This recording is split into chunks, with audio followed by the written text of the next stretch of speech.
Underdog Daily with just one badge, bro, today. Platform of the people, Underdog Fantasy, all that good stuff. But OG, Rotorun Solorun with just your boy here. And we got tons of stuff to get through. I know a bunch of you guys probably watching Davis right now, watching So You Think You Could Tout right now. I was catching myself watching it as well. Thought about even pushing the show about half an hour just to get it in there. I want that smoke. I want that smoke from Mayo. I've had the good fortune of hanging out with Mayo in person and stuff, and he comes across in real life the exact same way he is on camera. He's brash, he's confident, and he's well spoken. And I love what I'm seeing right now. It gives me a little bit of the heaves to like come on and do the show. I'm like, fuck, am I even good? Like, do people even like watching this? Like, I need some Mayo truth serum coming down the hatch in my direction here. But the games do not sleep. We will have the people roll in as they roll in.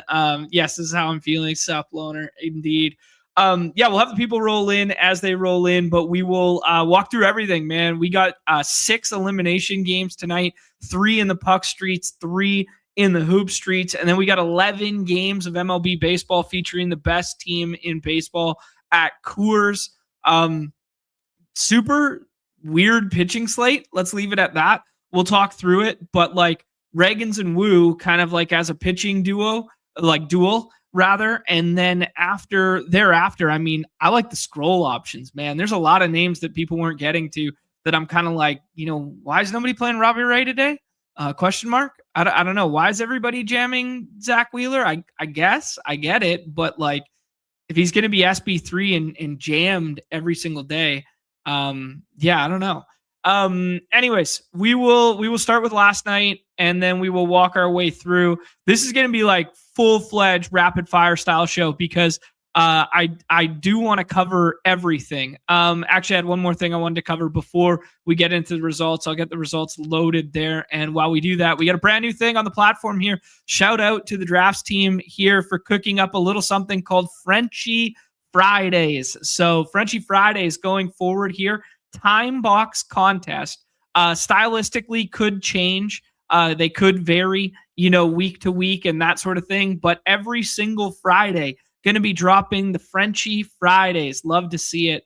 Very cool idea by the draft team here. Continued innovation here. And also going to be really cool to look back in the future, back on these contests to be like, hey, what did my Frenchie like Friday number 1 versus Frenchie Friday number 7 look like? Like, what was that draft and that snapshot in time to compare later down the road? So very cool concept here. Love that it's a low max entry and a decent price point to make it worthwhile.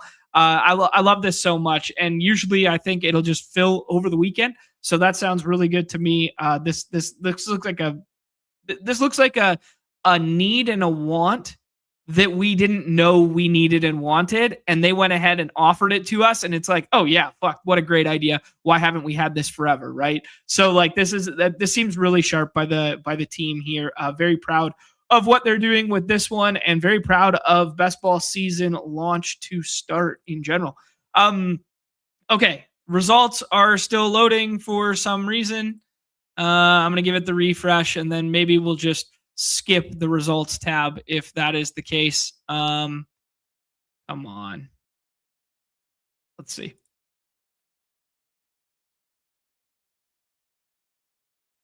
Processing.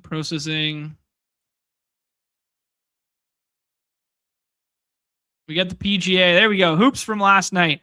So your boy got 75 of them in there. Also, one thing just to say today, man, today might be low key. I don't want to pour cold water on life right now, but today might be the end of an era because this might be the last 3-game NBA slate all on one day, unless we get a bunch of game 7s, and the last 3-game of the puck slates going forward might be 2s only from here on out or staggered days even. So might be an end of an era. So if you want to get your volume in the hoop streets, shout out to Nez for being spot on. We'll take a look at my exposures just first for being spot on with the Jaden McDaniels stuff. We talked about the push-pull of the scenario with Io DeSumo and how we liked Jaden McDaniels a lot there.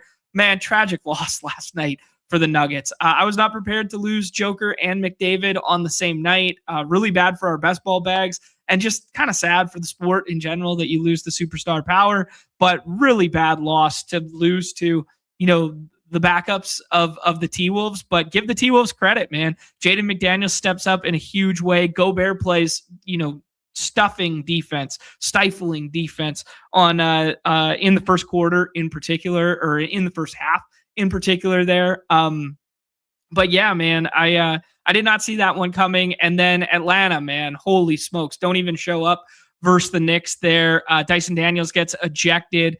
They're down 50 at half. Just embarrassing performance by most of my top exposures there yesterday outside of McDaniels here. But then the Philadelphia stuff aged half decently, and they gave themselves an opportunity at Game 7. So look forward to that. Bones Highland was my swap, not Terrence Shannon Jr., so I messed that one up. I did tweet it out last night. Man, Terrence Shannon Jr., a.k.a. TJ, man, he looks like every bit of what I thought Cedric Coward was early in the season last year. Like he looked big time nice. But Mr. Cash, 316 HBK, a bunch of WWE references in there, takes it down to Karl Anthony Towns Maxey. OG breaks the slate with that 55 points in the third round. We talked about it yesterday. Oh, can't flip the board, man. Can't do it. Can't take anybody over Jaylen Brown and over Jalen Brunson. Can't do it, man. And OG outscores them both.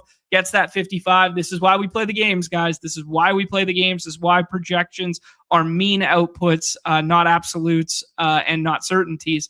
And then Jaden McDaniels, man, breaks the slate with that 57, was truly the guy that you needed. And then Cam Johnson has another strong shooting night. He goes 5 for 5 in the first half there and was the only nugget in which you needed. Beautiful lineup there. Shout out Unduped there. Your boy had a nice one of the GM variety, but JB falls flat on his face. This would have been a nice one. Could have been in contention there. May have needed Cam Johnson in the last round. I did not play any of the Daytime Diamond or any of the Puck, so I do not have the leaderboards from last night. So we push on, man. We push on. All right, abbreviated version of the show because we're going to cover 4 sports today. I'm going to draft a Frenchie Friday. So I am going to make sure we do 3 games of NBA.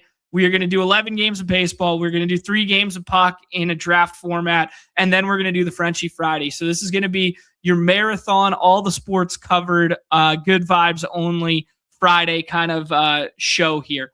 All right, let's do it.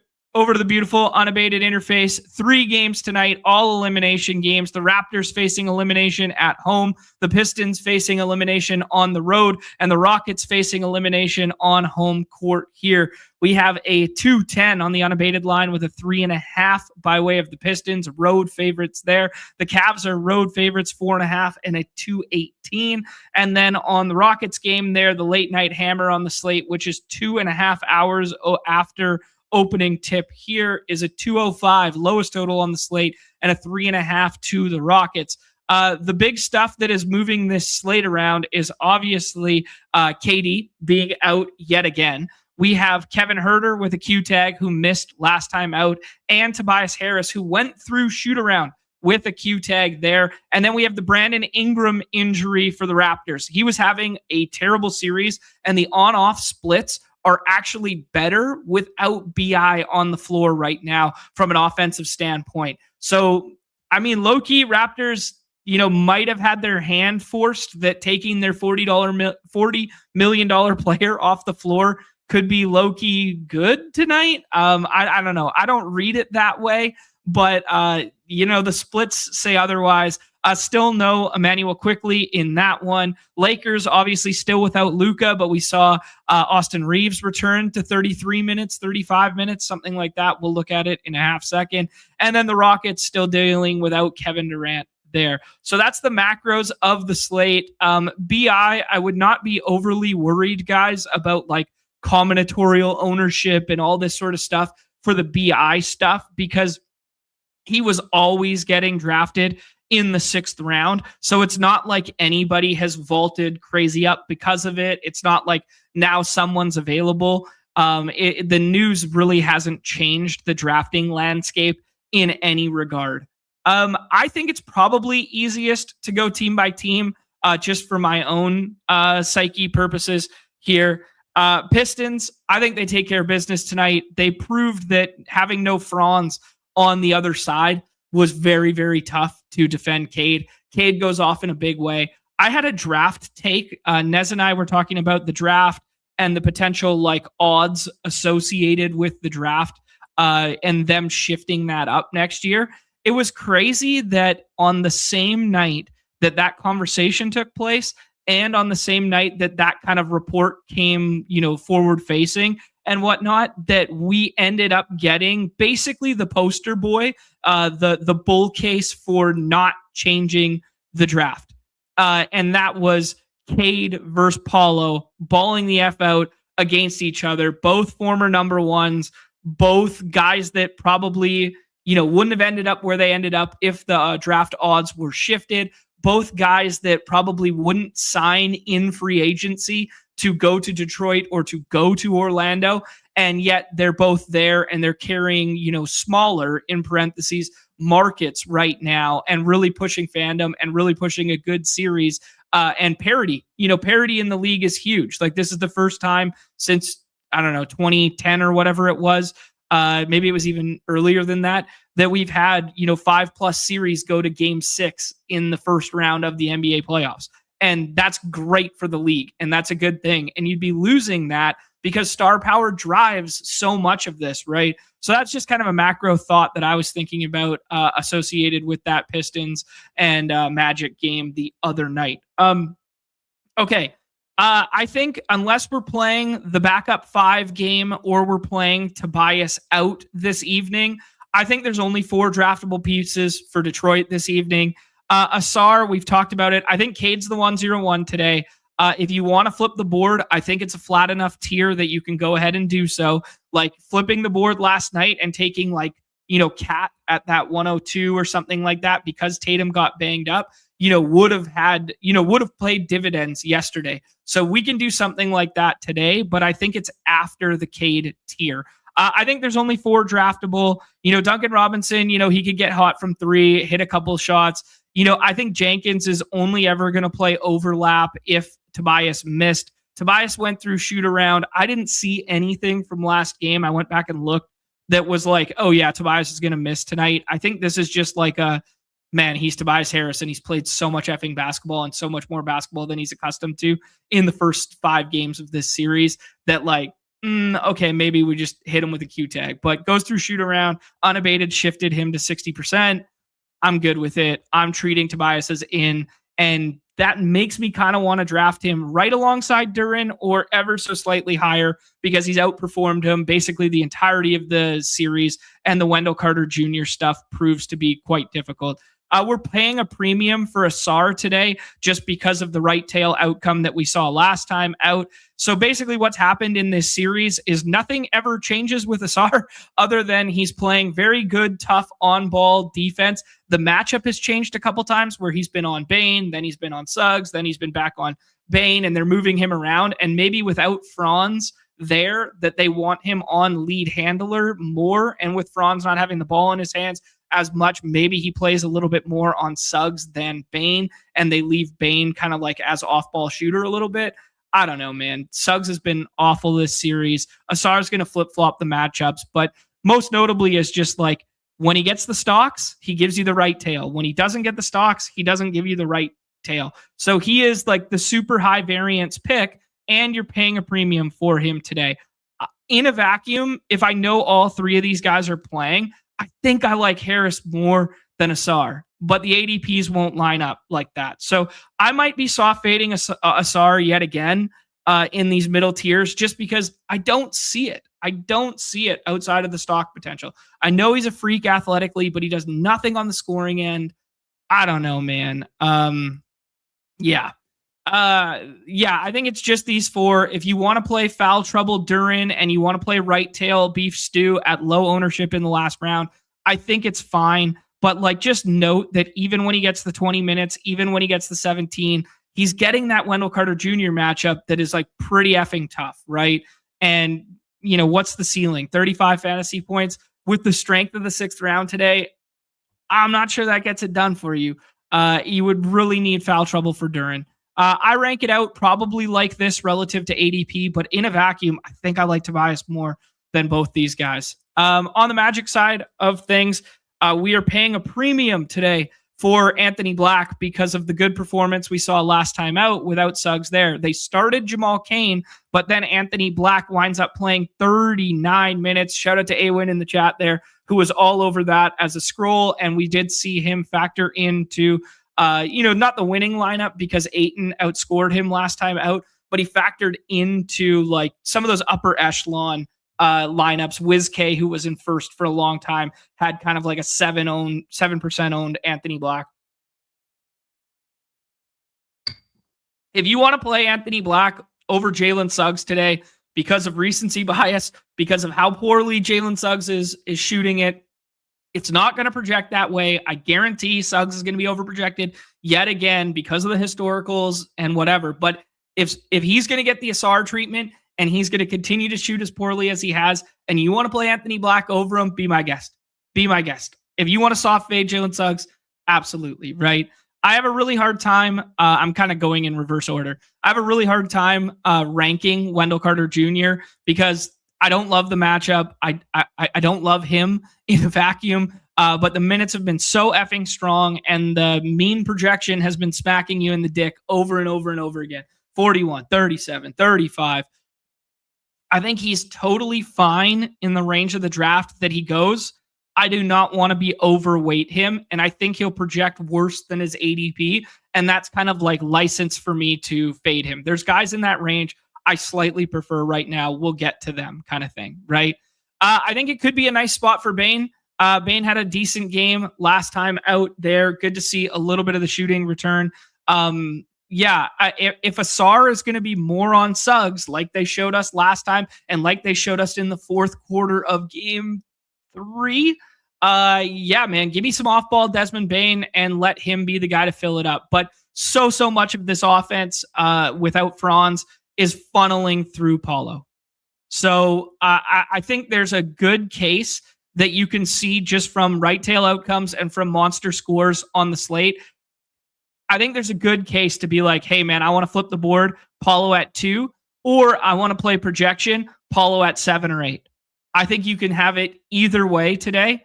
Maybe 7 or 8's too far for him to fall. But like in a vacuum, I think after Cade, and you could even include Cade in this tier, but with the top 8, I think it's literally like Cade's a little bit on an island because I think he's like 3 or 4 points will project better. Again, just guessing until we get into the draft rooms. And then I think it's kind of like Scotty through Donovan Mitchell are all within like 4 points. And it won't be drafted that way. It won't be drafted that way.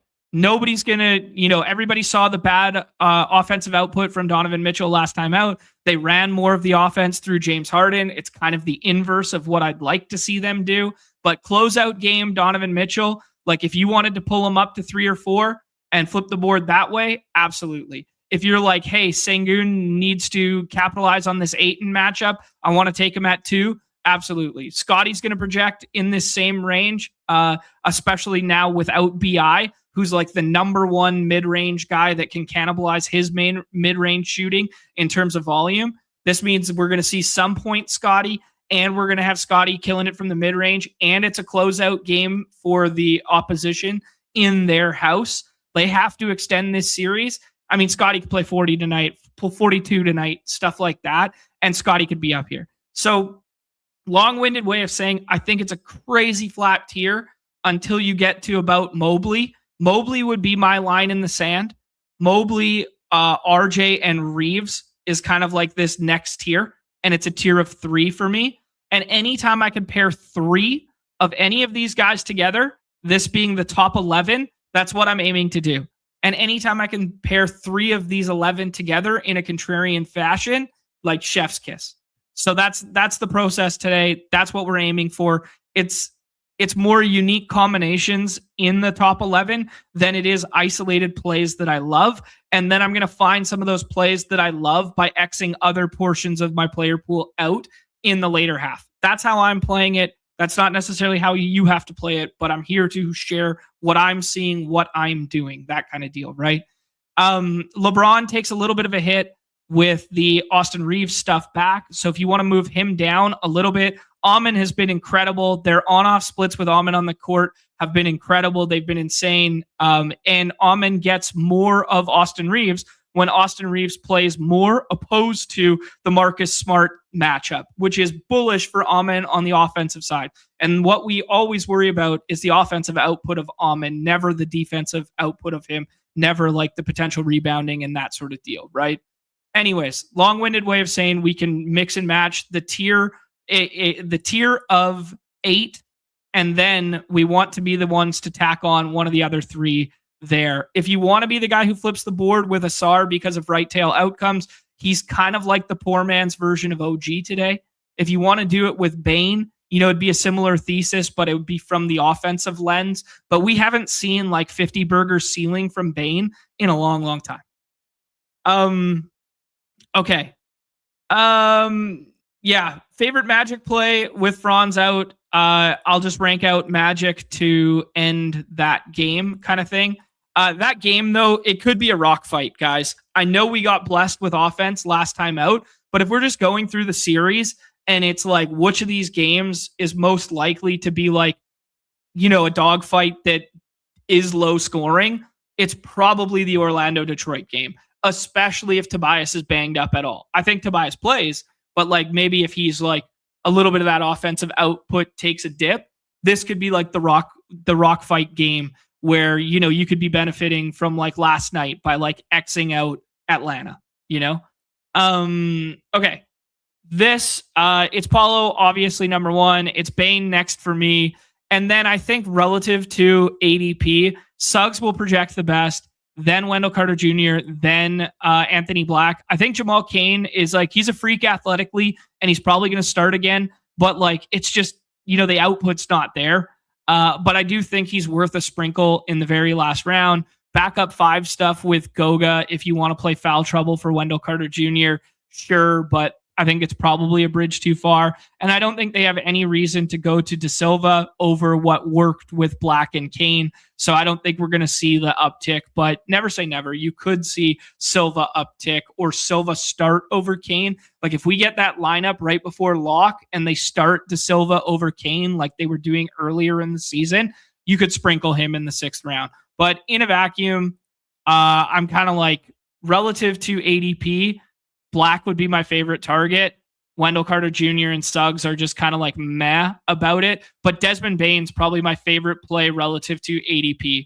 If you want to be the guy who's overweight, Paulo, sure. But you're asking a lot by fading the rest of that tier. I think he's a good flip the board candidate. I don't think he's a good, like, I want 70% Paulo today, 60% Paulo, and I'm full fading Sengun and LeBron, etc. Like, I'm not that confident in the stance. Okay, next game up is Toronto versus Cleveland. Cleveland, we saw a little bit of a lineup change, and they ended up starting Max Strus. I don't see why they don't run it back tonight. Max Strus played 27 minutes. I think that means if Strus is starting, I think that means he can be in the player pool.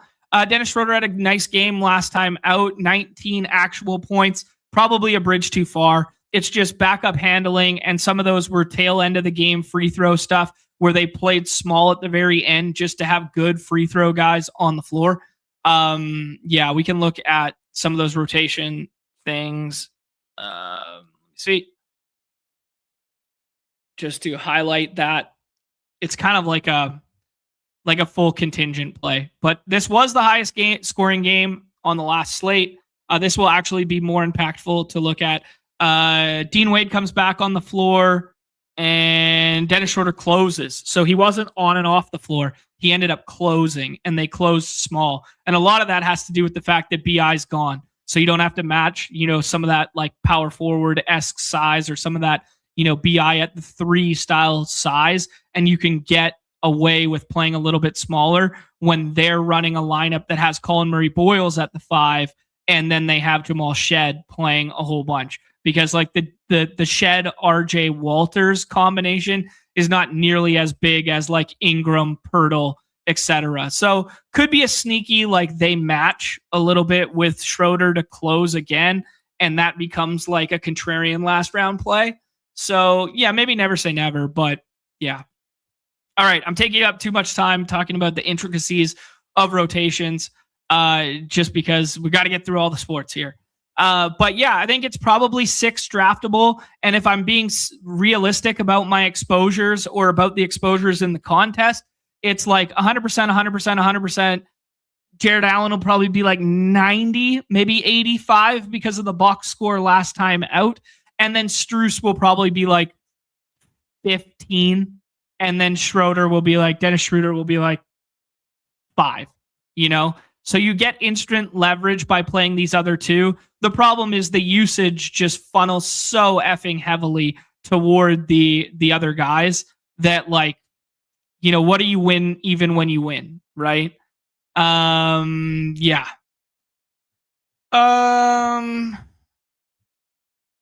Yeah. Okay. I think my favorite is Donovan Mitchell. I'm still playing Donovan over Harden, even though they insist on running some of the offense through Harden. I think Harden pairs better with Jared Allen than Donovan Mitchell pairs with Jared Allen. I think Donovan pairs better with Mobley than he does with Jared Allen. But you can play any combination of the 3. I wouldn't play 4. It's hard to get 4 of them together because the ADPs are so close between these top 3. If you wanted to get contrarian and just take Donovan at 102 and then take Harden and Mobley in the 2nd and 3rd round, I wouldn't fault you. I think it's actually kind of intelligent from a build standpoint. That being said, you're asking a lot. It's purely a contrarian build type mantra, more so than like, hey, I think they're all going to score north of 50 fantasy points tonight, you know? Yeah. Raptors defense low-key gets better tonight, though, with BI getting off the floor. Okay, let's talk about the Raptors. I think, basically, let's end it at that. Only 6 draftable pieces. I rank Mitchell over Harden and Mobley. I still like Harden more than Mobley. I think Jared Allen's really good in the last round right now, just kind of buying the dip that nobody else wants right now because they want to chase box scores elsewhere. We haven't seen ceiling from it, but like, it's Jared Allen, man. Like, he could give you, double any single night, and all you need him to do is hit a couple more shots. Yeah. I'm trying to think who the Jared Allen. I think Jacoby Walters probably plays the on-ball stuff again against Mitchell, which means Jacoby Walters' minutes are pretty safe tonight and nobody's drafting him. But let's talk about the no BI scenario. So basically, Scotty's going to play a boatload as much as he can possibly handle. If you want to take him at 102, it's great. But anywhere through 102 and 105 or 10 or 201. So between those 5 spots, he should not fall beyond that, but you guys should be taking him there. If you want to play RJ increased handling role and better role on the offensive end because BI is not there, I won't fault you. I think it's a lot of offense is going to have to funnel through RJ. And then Colin Murray-Boyles, he could start this evening. Not 100% sure if they'll go with the Jamal Shed unit or if they'll go with Colin Murray-Boyles. I think they'll probably start Scotty, RJ, Pirtle, and then most likely Jacoby Walters and Shed. But we have seen them use Shed off the bench since like game 2 or 3. He still plays like 30 minutes or whatever. But like you could see them go a bit bigger and put Colin Murray-Boyles in the BI spot. And that would make Colin Murray-Boyles like way better from like a back end perspective because you see those minutes that these 20s, 25s, 28s, 25s, etc. Dude, get Colin Murray-Boyles up to like 31, 32 because he's starting. Fuck around, find out. Because he's good from a rate standpoint. He's not going to get played off the floor on the defensive end. He can contribute in all the categories. He's athletic as hell. Like, I really like CMB again. This is kind of, we talked about it last game, but I really like CMB here, right? If you want to play Jakob Poeltl and you want to play that they play the double big lineup more, he had a nice game last time out, 32 fantasy points in only 20 minutes. He's the center that they pay, man. If they play the double big stuff tonight and he gets up to 28, he could do exactly what DeAndre Ayton did last time out to break the slate from the last round with like 41 fantasy points. I really like these two in the last round today. Jacoby Walter is a like 0.6, 0.7 fantasy point per minute guy. I am not buying into the fact that even though he played 34 minutes last time out, that he's going to score 20 real life basketball points again. Okay. This is an anomaly that he put up 37 fantasy points. This is kind of like the Spencer Jones situation from last night. I would rather play Jakob Poeltl tonight than Jacoby Walter if he's going to get ownership. And then Shed, man, you can play Shed because he's going to be guarding on ball. They might close small. He's okay for transition stuff. He just doesn't, he lacks a little bit of ceiling. But when the minutes are there, you guys can see like that 33, he plays pretty nice. So I think there's 6 Raptors in play tonight. I think being overweight Scotty is not what I want to be. I kind of want to be at the field on Scotty. I want to be at the field on RJ, but I'm happy to flip the board with both of them. And I think they're fine to pair together. Colin Murray-Boyles and Jakob Poeltl are the 2 guys I want to be overweight. There you go. Nate Noon's already got 40% CMB. Those are the guys I want to see. Michael's in the chat saying Colin Murray-Boyles excited me with the role expanded in more minutes. Exactly. Let's take a look at the rotation from last time out. You guys could see this Scotty Barnes point Scotty when Ingram is gone. So much of the offense funneling through Scotty and RJ. Scotty and RJ rolling through there. They opt to not close big. They close small. They put Jamal Shed out there and they get multiple defenders. And then like the reaction and counter from the Cavs is to get Dennis Schroeder out there. Right? So if it plays to last game, Jamal Shed's being underdrafted in the last round. I think, you want to sprinkle Jacoby Walter in, sure, but it's probably a bad ADP relative to Jakob Poeltl going behind him. The minutes of Jacoby Walter are way safer than Jakob Poeltl, but I think the ceiling of Jakob Poeltl is way higher in terms of fantasy points scored, not in terms of minutes. Okay? So 6 draftable pieces for sure. Overweight on some of the back end pieces, net neutral to the field on the front end pieces, mix and match. This is their last kick at the can to stay alive. It is on home court. They're going to do everything by all means necessary to expand minutes and keep this series going. It's a damn shame that BI and IQ weren't available for this series because I said it on Twitter, man. Everybody was oversighting how bad, in parentheses, the Raptors had been against teams that were over 500. I thought the Raptors matched up well in this series and nobody else did. I thought the Raptors were a good bet in this series and nobody else did. It's just a shame that IQ didn't come back because it really kills their speed in transition and it really kills some of their like stretch the boundary shooting to keep like those auxiliary defenders out of the paint. But yeah, I hope they can get it down and push it to 7. But I think the Cavs have to win this series now that we get no BI and we get no IQ. Last game is Lakers and Rockets. Let's start on the Lakers side here. You could still play Marcus Smart. I'm done with the Luke Kennard, the Rui stuff, all this sort of deal.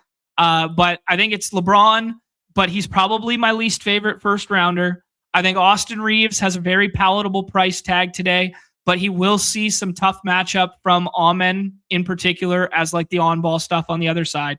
That would be kind of like my bro science like matchup thing, right? I don't think Marcus Smart's going to do much handling, and I think that's why Austin Reeves started in the second half. That and him being just better and ready to go, like that sort of thing. But I think Marcus Smart's role and the handling of said role is going to disappear. It kind of disappeared last time out in the second half. In the first half, he was still handling and just playing terribly. You see these 6 turnovers here. I'm out on Marcus Smart relative to ADP today. If you want to sprinkle him, have at it. If Ayton's going to be 100% drafted, miss me with that.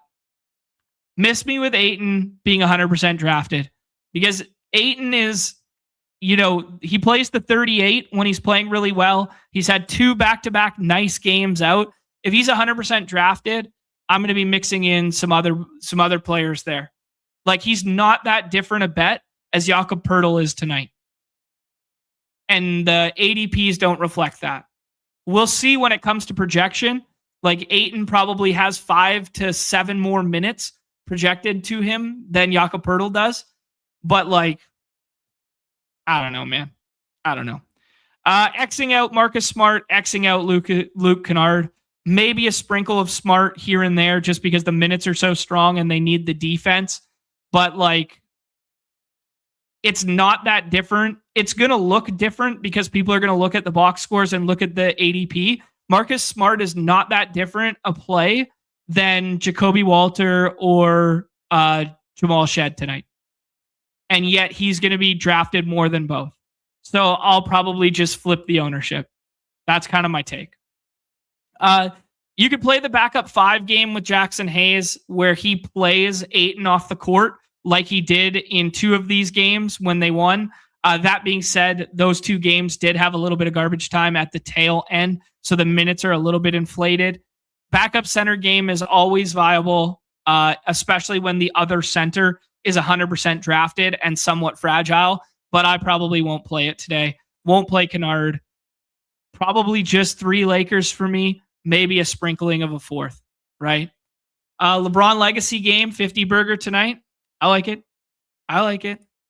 Nate saying every time that the Lakers are on the slate, they're my least drafted team. I mean, it's the lowest total on the slate, and the usage only funnels through 2 guys. And when Luka's there, it funnels through 3 guys. It's kind of been the theme of the show all year long that we only ever play 3 Lakers on our site. Yeah.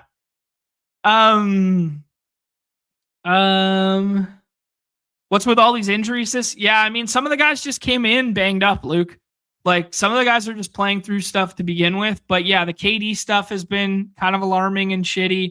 The BI one, I watched the video like 5 fucking times. I still don't know what happened with BI. BI goes rocker step left. He goes right to his office at like the elbow. He gets blocked by Mobley. Everything looks fine. He runs back the other way to like go up for a trailing block on, I don't know. I don't even remember who had the fast break. I think it was maybe Dennis Schroeder. And I don't know. And then he leaves the game. I still can't see the injury.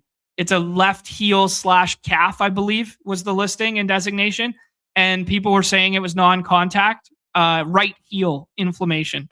I didn't see it. I still can't see it. I've watched the clip a million times. I still don't see it. So yeah, anyways, just injuries in general. Ant, like he's been dealing with stuff all year and has had the Q tag, but always played through it. Like, that one's just kind of unfortunate. Dante was just a freak step and go, and the Achilles popped. I don't know, man. Maybe it's guys aren't playing full during the season, and then come playoff time, they try and ramp it up too quickly after having all these injury management days. I don't know. That's bro science and probably so wrong and so off base. I have no idea. Man. Okay. And then the Rockets side. Rockets are going to be low-key chalk again because they're all going to get drafted. They're going to play really tight. They're in a must-win scenario at home. And, like, if we look at last time out, it was a low-scoring affair, obviously, but look at how tight this game played, man. 1, 2, 3, 4, 5, 6, 7, 8 guys, and 2 of those 8 played less than 12 minutes, less than 13 minutes. Like, this is a 5+1 rotation. They don't trust the bench at all. So if you're buying minutes, Almond's in a great spot to buy minutes. He can do it in multiple categories, and he has a softer matchup with Austin Reeves playing more out there, right? Tari Eason, I love him relative to ADP. I love everything he does from a contribution standpoint. He missed this little stretch because of a little bit of early foul trouble, which, he's prone to do because he's a very reachy defender. That's why he gets all the steals. That's why he gets all the rebounds. That's why he gets all these auxiliary stats. I think Jabari Smith is a very, very safe play today. I think Sengun is a very, very safe play, and we've seen ceiling from him in this matchup 3 games ago. And then Reed Shepherd is probably my least favorite of the group, but he's going to play big time minutes. If there's one guy who can play himself out of a rotation and off of the floor on this team right now, it's Reed Shepherd. They showed a little bit of flashes with Aaron Holiday. If we go back to 2 games ago, this one with the win here, they showed a little bit of flashes of 18 minutes of Aaron Holiday here, and that came at the expense of Reed Shepherd with this 28 minutes when he was stone cold chalk and everybody wanted to jam him. If there's one guy whose minutes are most fragile on this team, I think it's Reed. I think it's Reed. So I would take Tari at or about the same ADP as him, but I think I want to be overweight all 5 Rockets that are starting. Maybe a little bit less so on Reed. So I want to be overweight on like 4 of them. And I think the Reed matchup got better too. Like the Reed matchup got better just like the Amen one did. But I think Jabari's in a really good spot. I think Tari's in a really good spot. I like these guys at home, man. Yeah, the only possible big problem I see is Tari getting in foul trouble against LeBron. If LeBron gets like super aggressive and just tries to drive on him over and over again. So good with Sengun at ADP. He's in the mix and matched here. Want to be a little bit ahead on Amen, but it's hard because you have to take him over LeBron, which is okay in some respects, given that Reeves is back and given the fact that, he's got tough defenders switching onto him all the time, even if Tari isn't the main guy. And we're talking about north of 40, LeBron, who's played a hard series, right?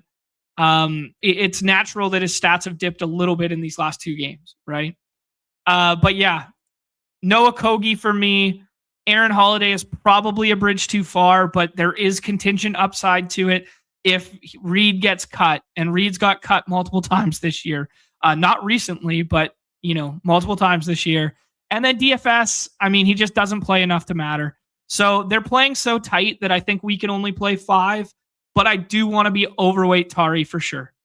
I want to be overweight and or at the field on Jabari in the middle tier.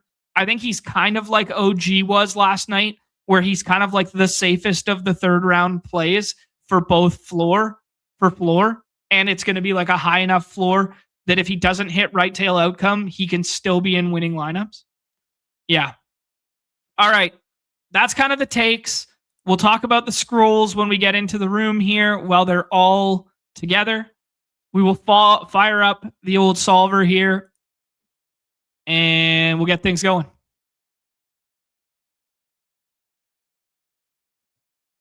Whoa, what happened there? All right. There we go. All right, we roll the 101 here. GMs, guys. Yes, I know. I hit it off the top that everybody was going to be watching the Tout video. So I thought about keeping the show. I was going to push it a little bit, but you can go back and watch on 1.2x or 1.5x or whatever you sickos do, and play catch up if you are interested in it. 100's asking if we fade the Jabari stuff, who could take his spot? Reed Shepherd. In terms of like positional allocation or in terms of fantasy points scored, I think it's Tari. I don't love pairing Jabari and Tari together because I think they kind of cannibalize a little bit. But like if you're gonna play, one in one lineup and one in a different lineup, I think it'd be Tari.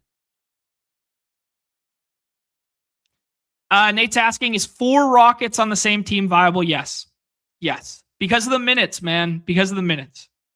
And if you fade one of the games in doing so, I think I'm totally cool with it. All right, so this is kind of what we suspected, guys, was Cade has a significantly stronger projection than everybody else, which means Cade's like the lock-in stone guy, and then everybody else gets moved around him. Nice to see Cade's offense return last time out. Turnovers still there, but, and then we can mix and match this whole tier. And as I kind of alluded to, that tier goes down to like Donovan Mitchell, and then there's a little bit of a gap. But even in terms of projection, that gap might have been overstated. Mobley's 38, RJ's 41, Reeves is 40, then it kind of falls off the cliff, and the floor/ceiling guys are next. And I think if you're playing Asar, it's for right tail outcomes. If you're playing Jabari, it's for floor, and like just he outscores this range by consistency and the minutes that he's put up, and he's like the safest. 40, 38, 33, 28, 35, that sort of thing. And then Desmond Bain is like, can we get some fucking shooting to return? Can we get some scoring because Franz isn't there anymore? Right? So I think that's a tier of 3.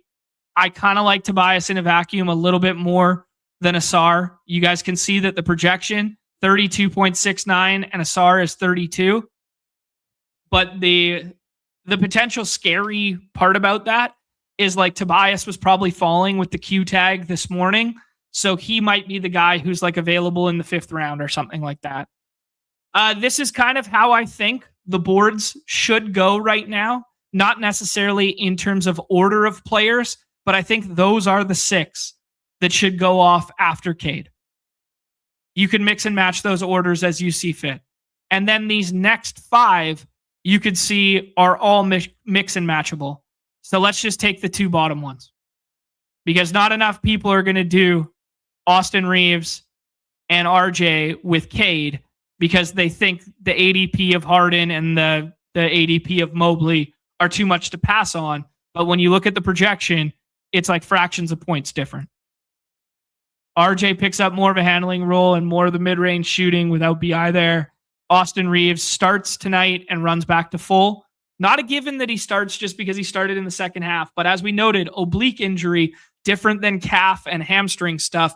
I think they're going to be more bullish to start him tonight. Purple Yoshi's here for baseball. Baseball is up next, my friend. We're going to do basketball, then we are going to do baseball, then we are going to do a puck draft, and then we are going to do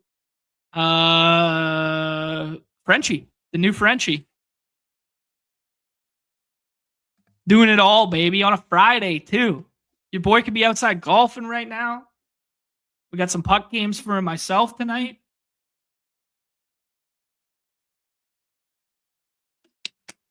Oh, you filthy animals, the chef says. Yeah, who were some of your favorite submissions? Obviously, I didn't see the last 35 minutes, but of the crowd who was watching the So You Think You Can Tout, who were some of your favorite submissions? Okay, here we go. This is where projection differentiates from what's going on in rooms. I'll take a swing at Jalen Duren. I hate the matchup. I hate the way he's been playing. I hate how passive he's been. But they need him. Man, they need him to win a game. The minutes have been way, way down compared to the regular season. Beef Stew and him are basically chopping the 5 now. But we'll take Jalen Duren there. And then we got to do something different here. So we're going to pull up my favorite play tonight, Tari Eason. My favorite play at the back end being Tari Eason. I mean, him and Colin Murray Boyles are my 2 favorite last, 5th and 6th round clicks. Yeah. But as you guys can see, look at the projections, man. 27, 34, 35, 29, 27, 32, 24, 27. Like, you can mix and match this whole tier and just do what other people aren't doing. And what other people aren't doing is flipping the board with the first 2 picks, with the second 2 picks here in RJ and Reeves, then catching a faller in Duren, and then flipping it again with Tari Eason. People aren't doing that. Nobody's doing that. I think I'm done with Suggs, but if Suggs just started hitting shots tonight and had 5 stocks, maybe. Okay, Luke, let's not get carried away, man. Let's not get carried away.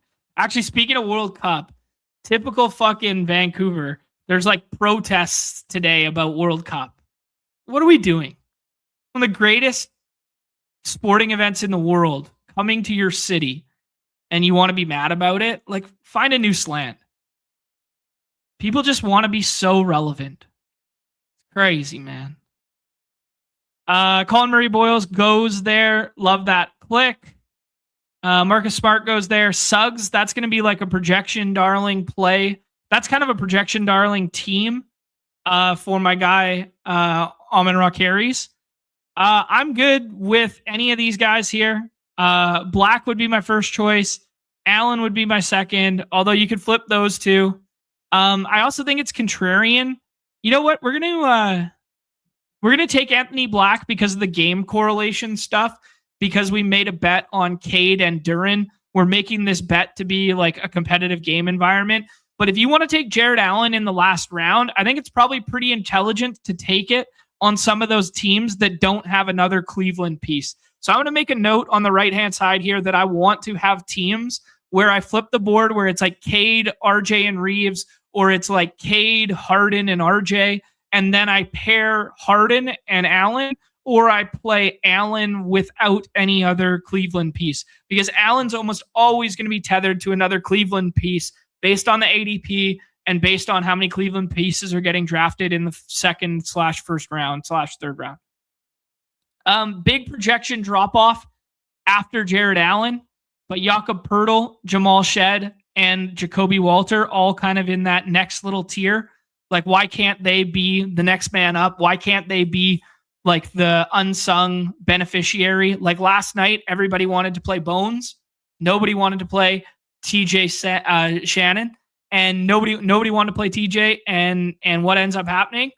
TJ's the high scorer from that team outside of McDaniels and stuff like that. You could have taken him in the last round 100% of the time. He was probably less than 1% owned, 5% owned. Maybe people got Aaron Gordon swaps to him. But like, just pick the other guy. If people think Jacoby Walters night, if people think Jamal Shed night, if people think it's RJ night, just be the guy who takes Poeltl in the last round and that they play a little bit bigger. Be the guy who pairs Poeltl with Colin Murray-Boyles. Even though it's slightly negatively correlated, you're telling yourself the story that Colin Murray-Boyles gets expanded minutes, Poeltl gets expanded minutes, and they both play the double big lineup, right? Okay, let's rip another one of those. Almost nothing but drafts from here on out. Do some drafts for the baseball stuff. Do everybody's favorite game from the stack stuff. Tout video was good. Won't spoil. I mean, there's no doubt that it was going to be great. I led the show with saying, I want Mayo to sauce me, dude. I want him to sauce me. Like, John doesn't look at the camera enough. John's just spitting random shit. Like, John talks too much, blah, blah, blah. John talks over Nez or something like that. Like, I want to know my touting flaws, John's not entertaining enough. He's not captivated. Like, oh yeah, I flip on John, I'd instantly turn that video off,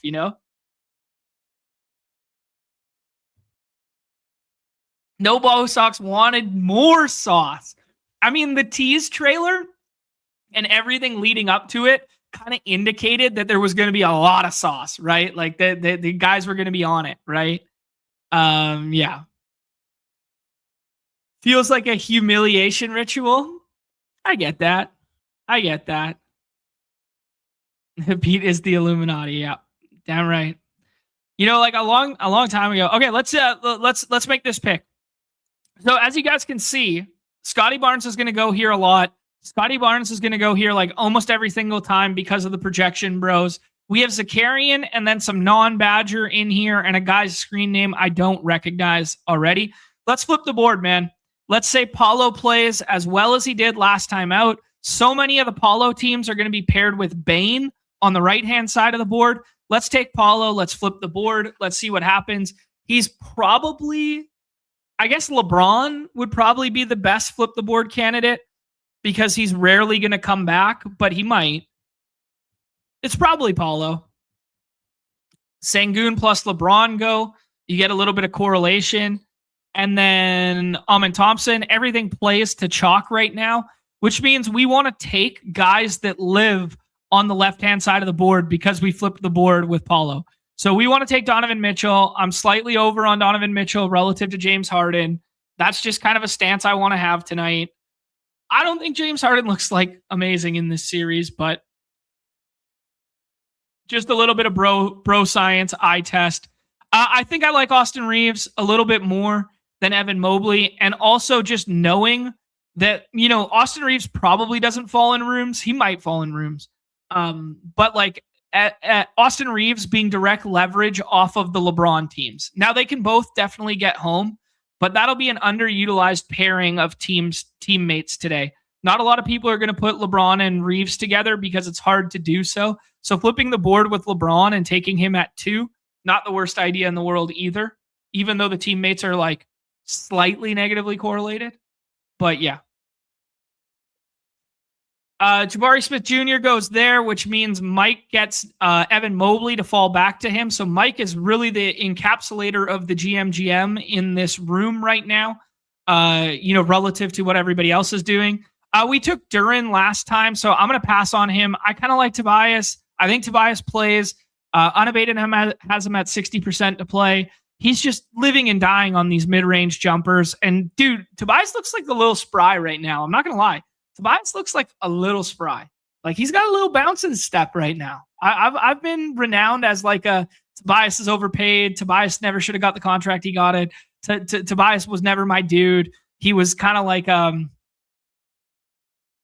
bigger frame, worse version of like wannabe DeMar DeRozan, wannabe BI, like those kind of guys, like that archetype of guy in like, I guess BI previous generation kind of vibe. I don't know, like a thicker frame wannabe Pascal Siakam. And I've just never been a huge Tobias guy. Duran plus Black go there. So we can do Wendell Carter Jr. We can do Reed. We can do Suggs. I would do Tari Eason here, but I'm going to tell you why I'm not going to do Tari Eason.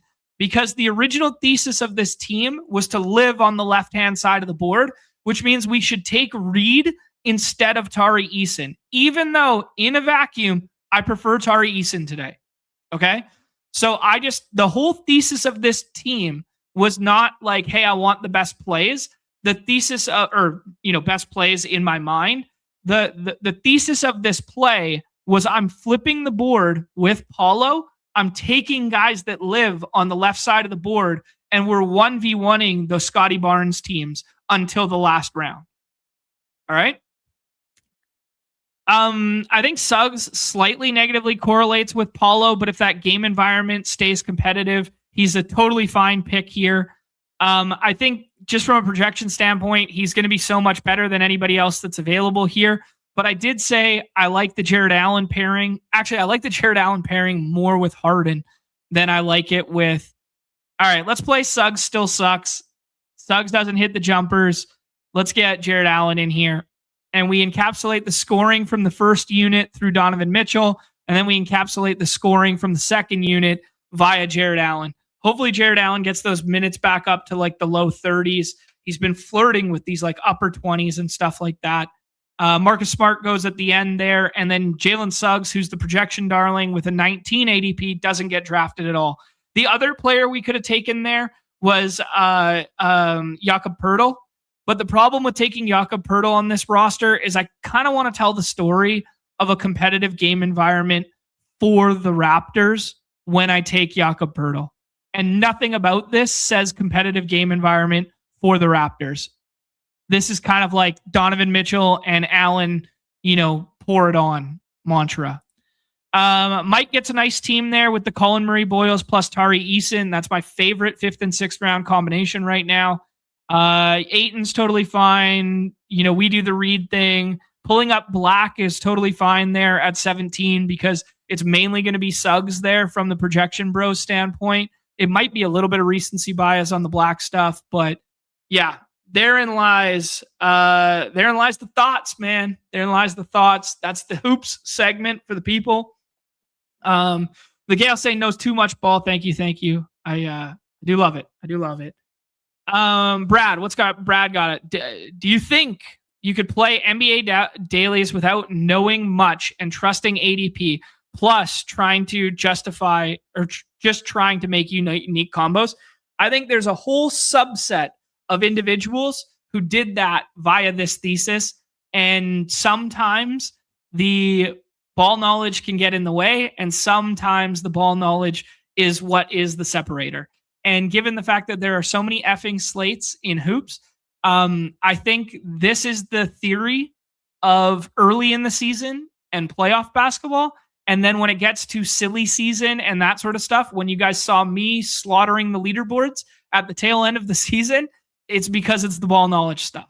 So to answer your question, I think it really depends on the calendar and what the rotations are looking like at that point in the season. But in a vacuum, yes, you can compete without ball knowledge in all of these games just using game theory. 100%. 100%. All right.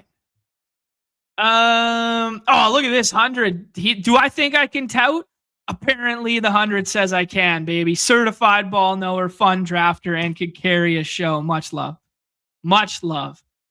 All right, guys, let's move on. Let me close out some NBA resources just so we don't get smashed on by the RAM machine. Although this computer is a thing of beauty. I'm not gonna lie. Got that new computer. If you guys remember, how long ago was that?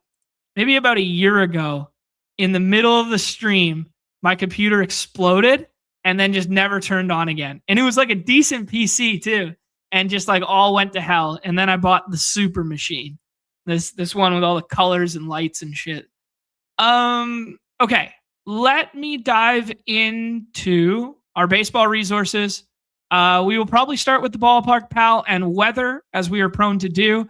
I did not see anything crazy outlying today. Let me walk it through real quick. All right, to the ballpark pal. Actually, you know what? Nah, to the unabated beautiful interface. These games are not on the slate. 11 games starting with Yankee Stadium. Okay, Yankee Stadium. Let's just do like bro science and keep ripping. Yankee Stadium. Will Warren, Cade Povich. Cade Povich, pretty good at from a strikeout rate standpoint. Yankees will have a hodgepodge lineup of some righties that are platoon guys, that sort of deal. They're probably going to have Ahmed Rosario. Is this the best way to do the show? Let me think about this for a second.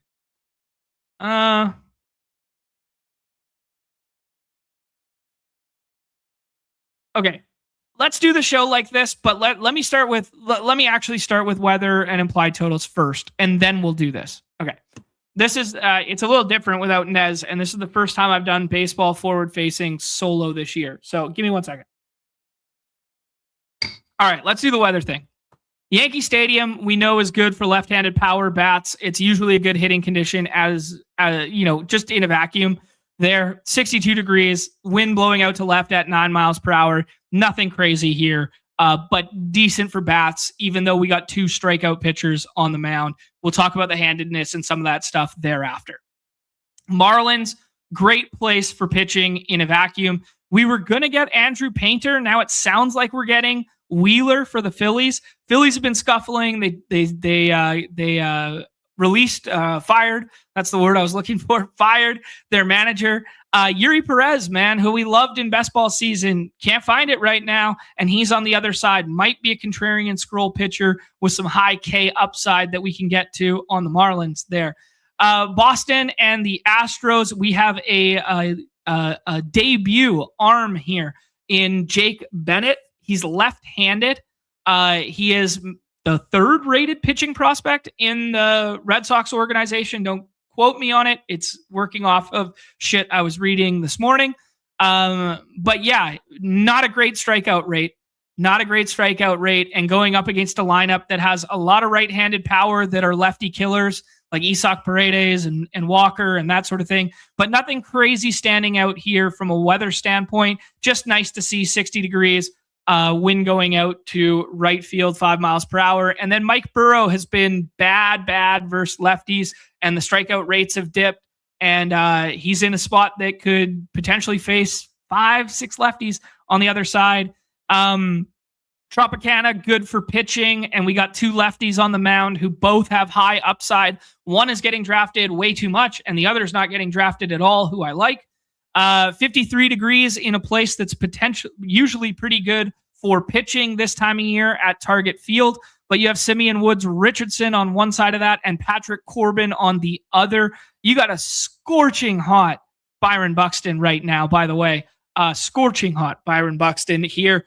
Blue Jays lineup got a little bit stronger by getting George Springer back yesterday. They're probably going to be leading off there. We'll talk about the intricacies of the lineups, given the fact that we have a lefty and a righty on the hill in those ones. Emmett Sheehan is stone cold chalk on the slate right now. He is like SP4 and a comfy click for people, despite the Cardinals being low-key good to start the season. JJ Weatherholt homers yesterday. I think they had 4 home runs in the game yesterday. And leadoff homer off Paul Skeens there. So the Cardinals, man, pesky. They can get after it with some of these lefties. And Emmett Sheehan's shown a little bit of glaring issues with left-handed. Now we get to the, what are we going to say? The steak, the meat and potatoes of the slate here, which is the hottest team in baseball with the best record in baseball, the Atlanta Braves, going into Coors Field. Stone cold chalk today. Highest implied run total. Highest sim total as well. I believe it was like north of 7 on the sim total there. You guys can see it's 11 on the over-unders there. Braves, I put Ozzy Albies on the cover for a reason, because they're facing a lefty in Jose Quintana who has some fly ball issues in the past there. This looks like a really nice spot for the Braves, just in a vacuum, despite it only being 60 degrees at Coors. Then we get 70 degrees at Angel Stadium for a team that is filled with power, who gets a guy who struggles to get guys out via the strikeout. When you're looking at a lineup like the Angels, you want them going up against low strikeout rate pitchers. Christian Scott is like a half-decent prospect in the Mets organization who's been up and down for like 2 years now. I kind of like the Angels today, guys. We'll walk through that in a half bit there. The only one getting drafted right now is Michael Nelson Trout. Next weather spot, warmest spot on the slate here is in Sutter Health. Sutter Health obviously has been so kind to offense. 79 degrees, 5 miles per hour, blowing out. Jose Ramirez is kind of the only guy who's getting drafted from this game every single time. Athletics probably still without Soderstrom, but we'll talk about that in a half second. But like decent place for hitting just in a vacuum. Love both sides of this game. Love both sides of this game. TJ Ginn is on one side here, and he's just been getting away with murder for like the whole season, basically. And then Joseph Cantillo's left-handed, which means I really like some of those top end righties, especially without Soderstrom. That's lefty, but like you could get 8 righties in this lineup today if Soderstrom's not available, right? Wind blowing in where, my friend? Wind blowing in at Coors? Wind blowing in where, Awen? Enlighten me, my friend. Yeah, wind blowing in at Coors. Only 6 miles per hour, though. Only 6 miles per hour. San Diego, evergreen that San Diego is good for pitching, and they got a fun one on the White Sox side today in Noah Schultz. So Noah Schultz is kind of like I think he's their top pitching prospect, might be their second ranked pitching prospect. He's been up for like 3 starts now. He had a 10K outing. The dude's like 7 feet tall. He's a monster. He's left-handed. The Padres, Fernando Tatis just can't hit the ball out of the yard. All of a sudden, he still has no home runs. Herman Marquez on the other side has been like really up and down, but is much, much better at home. This might be a sneaky place for offense, even though it's a bad park. But 64 degrees, wind blowing out. We talk about the marine layer. There's home runs on both sides of this, but I've actually been taking some Noah Schultz, even though I know the Padres don't strike out a lot, and they're going to have some decent righties in there. And then we get to the super duper pitching matchup of the night, where the only bats getting drafted routinely are Cal Raleigh and Bobby Witt. But you get SP1 versus SP2 on the slate here in the final game in the best pitching environment in baseball. You get Cole Reagans, who's been really peaks and valleys, and you get Brian Wu behind him. So we'll talk about Cole Reagans, man. Let's go right into the pitching stuff here, and then we will kind of bounce around lineups and ADP and that sort of stuff. Go right into pitching and ranking out the pitchers here. Man, Cole Reagans has elite upside. And we might get a little bit of a watered down iteration of the Mariners lineup because some of those bats that we like at the bottom end of the order, like Luke Raley, like Dominic Canzone, Brendan Donovan, who's on the IL now, those guys probably all not in there today when it's lefty-lefty coupled with the IL stuff. So you probably get Ref Schneider leading off. You get JP Crawford lefty-lefty. You get Josh Naylor lefty-lefty. I'm not going to argue that it's not a great, let's say it's a good spot for Cole Reagans. I think he's deserved of this ADP. I think he has big right tail outcomes. But what else he has is the left tail outcomes, where he gives up 7 earned runs and walks 8 Yankees. He walked 8 Yankees. So very polarizing results thus far from Cole Reagans. You can also see the Detroit game at Detroit, good place to pitch. He only gets, the 1 strikeout. He got lifted from the Cleveland game there. I get it, man. Cole Reagans his ceiling on this slate is SP1, right? But he introduces more variance than I would like for the typical SP1 on a slate. Because on our site, man, in a vacuum, pitching doesn't matter, right? And we just want like a mean projection that's not going to sink our hitting lineups. Because what's going to win us a slate, especially on an 11-gamer, is our bats. We want to pick the right stack. We want to be, all in on the right stack, right?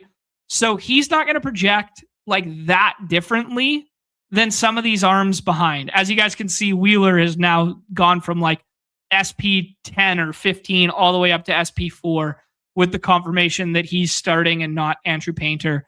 Miami's been pesky this year, and Wheeler's only had 1 start at the big league level, but like 6 Ks first time out, 84. He did get out of some 84 pitches. He did get out of some jams in that Atlanta game. Like he had some walks and he had some runners on and that sort of thing. But it's also the best lineup in baseball right now with a bunch of good power lefties. So only giving up 2 runs in your first time out, coming back from that thoracic outlet stuff, feels good. So I think Cole Reagans is like the most likely to break the slate with a right tail score.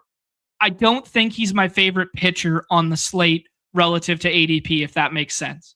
Okay. I think Wheeler's safer than him. I think Brian Wu is safer than him. Same environment, despite this tough outing in St. Louis.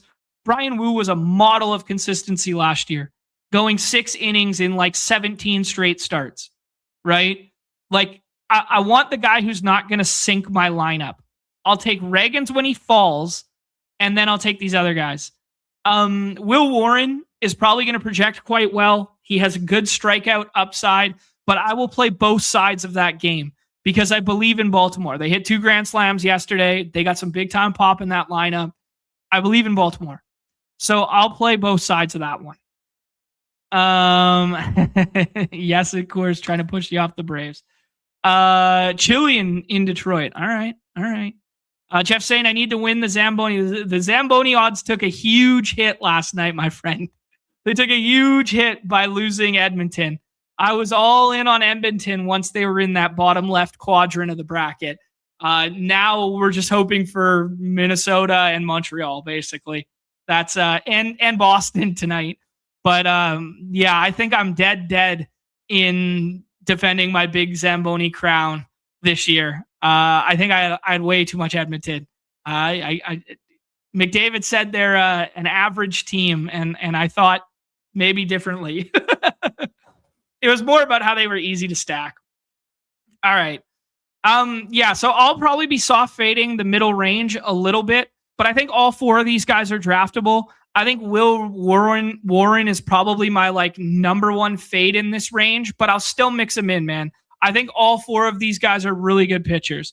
Where I think the slate gets really interesting is why are we taking Emmett Sheehan every single time against like a Cardinals team that's like halfway decent when he's been like kind of mid at times this season?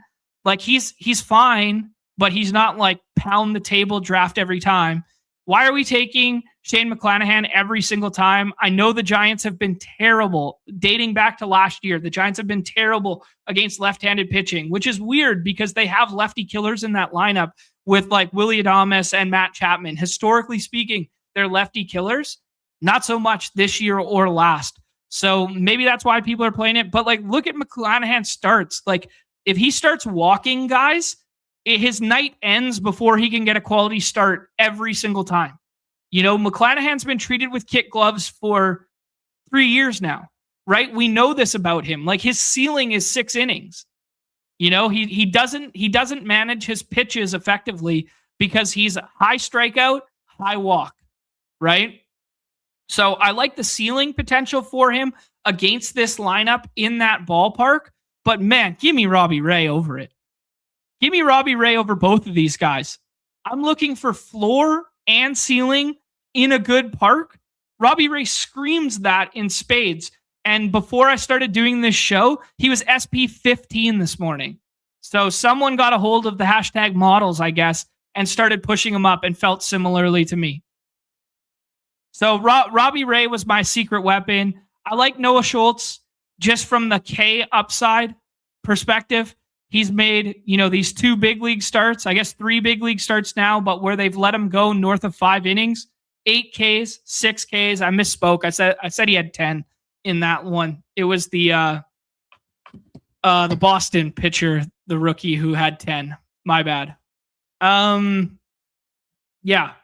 Grant Holmes, I know he's been okay, but he's not missing bats right now, and he's in Coors. I'd way rather stack against Grant Holmes than play Grant Holmes. So he's kind of out. Soriano's not pitching tonight. Burrow's had some big-time issues. Quintana's unplayable against, the best offense in baseball right now in Coors. Jose Cantillo, no thank you, with some right-handed power, especially if they run out 8 righties. He could be like a good enough to get you by, but it's like, why would I scroll to this? And then if you want to chase right tail outcomes, the last guy I'm going to say is Yuri Perez. If you want to go to the narrative of like, hey, Jake Bennett's like halfway decent and nobody's ever seen him before in the big leagues, and that plays in the favor of like Boston, that these guys have never seen him. His strikeout rate in the minor leagues was just too low for me to care.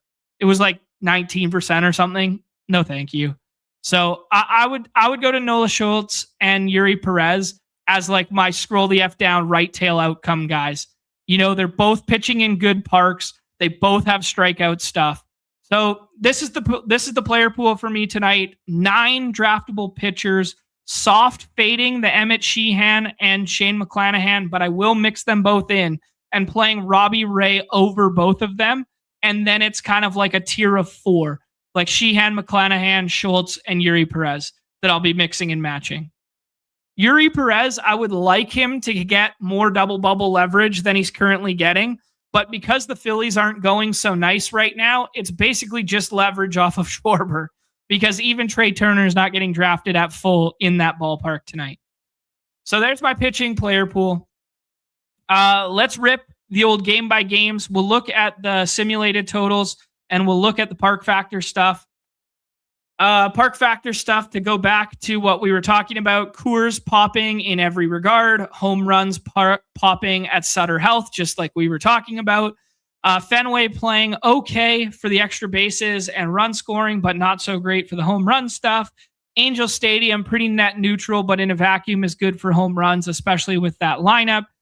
Good pitching environment in Lone Depot, as we stated. Comerica, nobody's really touching that game and they're not on our slate. Tropicana, good for pitching, as we alluded to.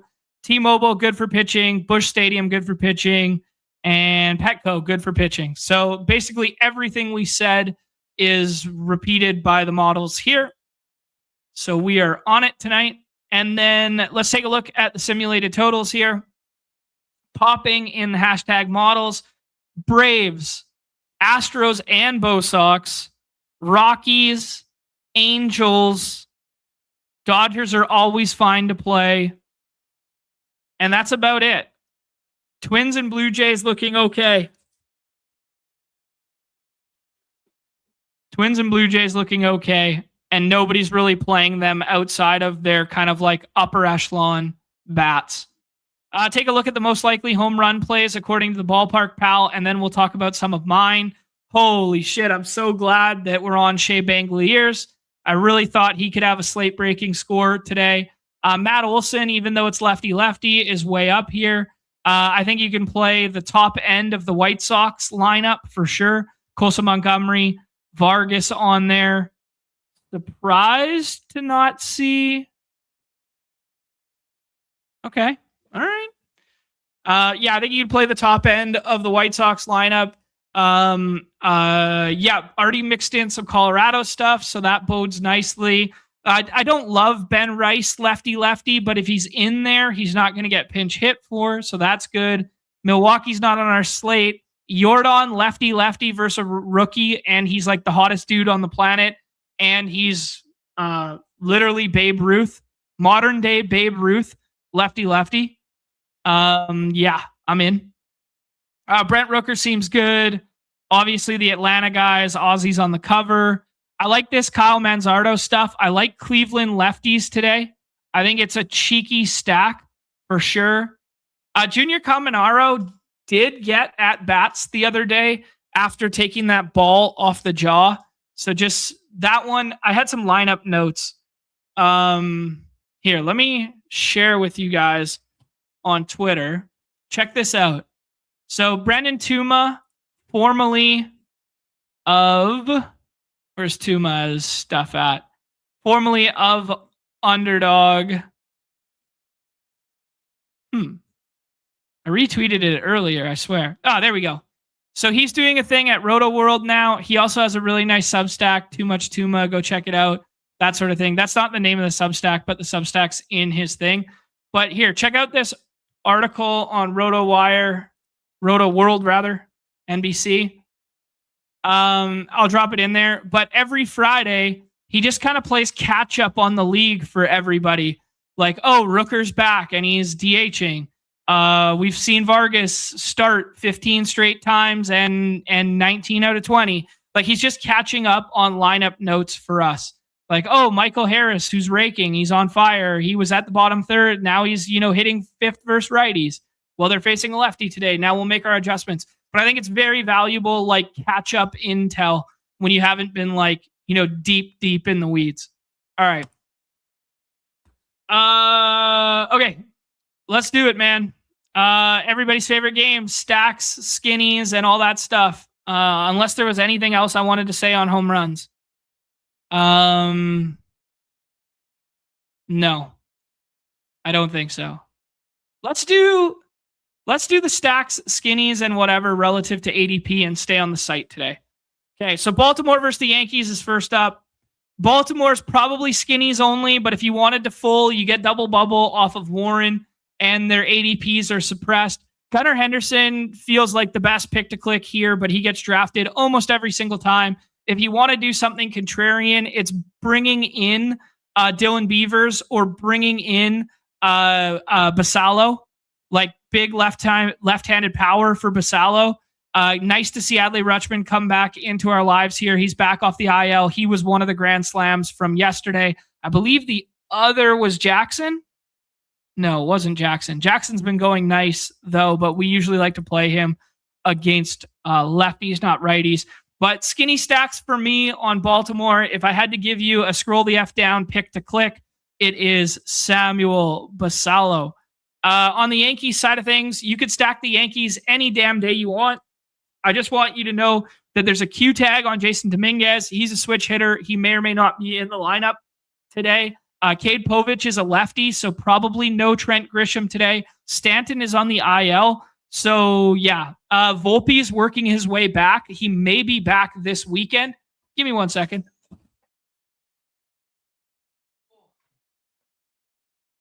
Your boy's working up a sweat over here. It's a beautiful day out, and I got the windows open, but we're just banging through these lineups and working up a sweat. Okay.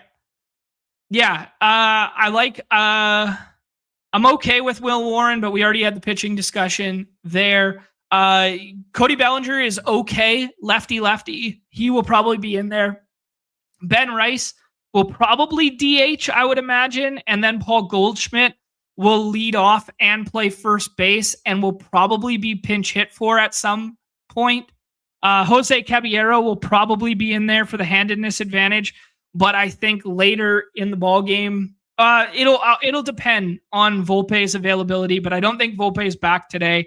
Ahmed Rosario can hit high up in the lineup, but will carry some pinch hit risk because, Ryan McMahon can come in for defense and pinch hit for Rosario and or Jose Caballero.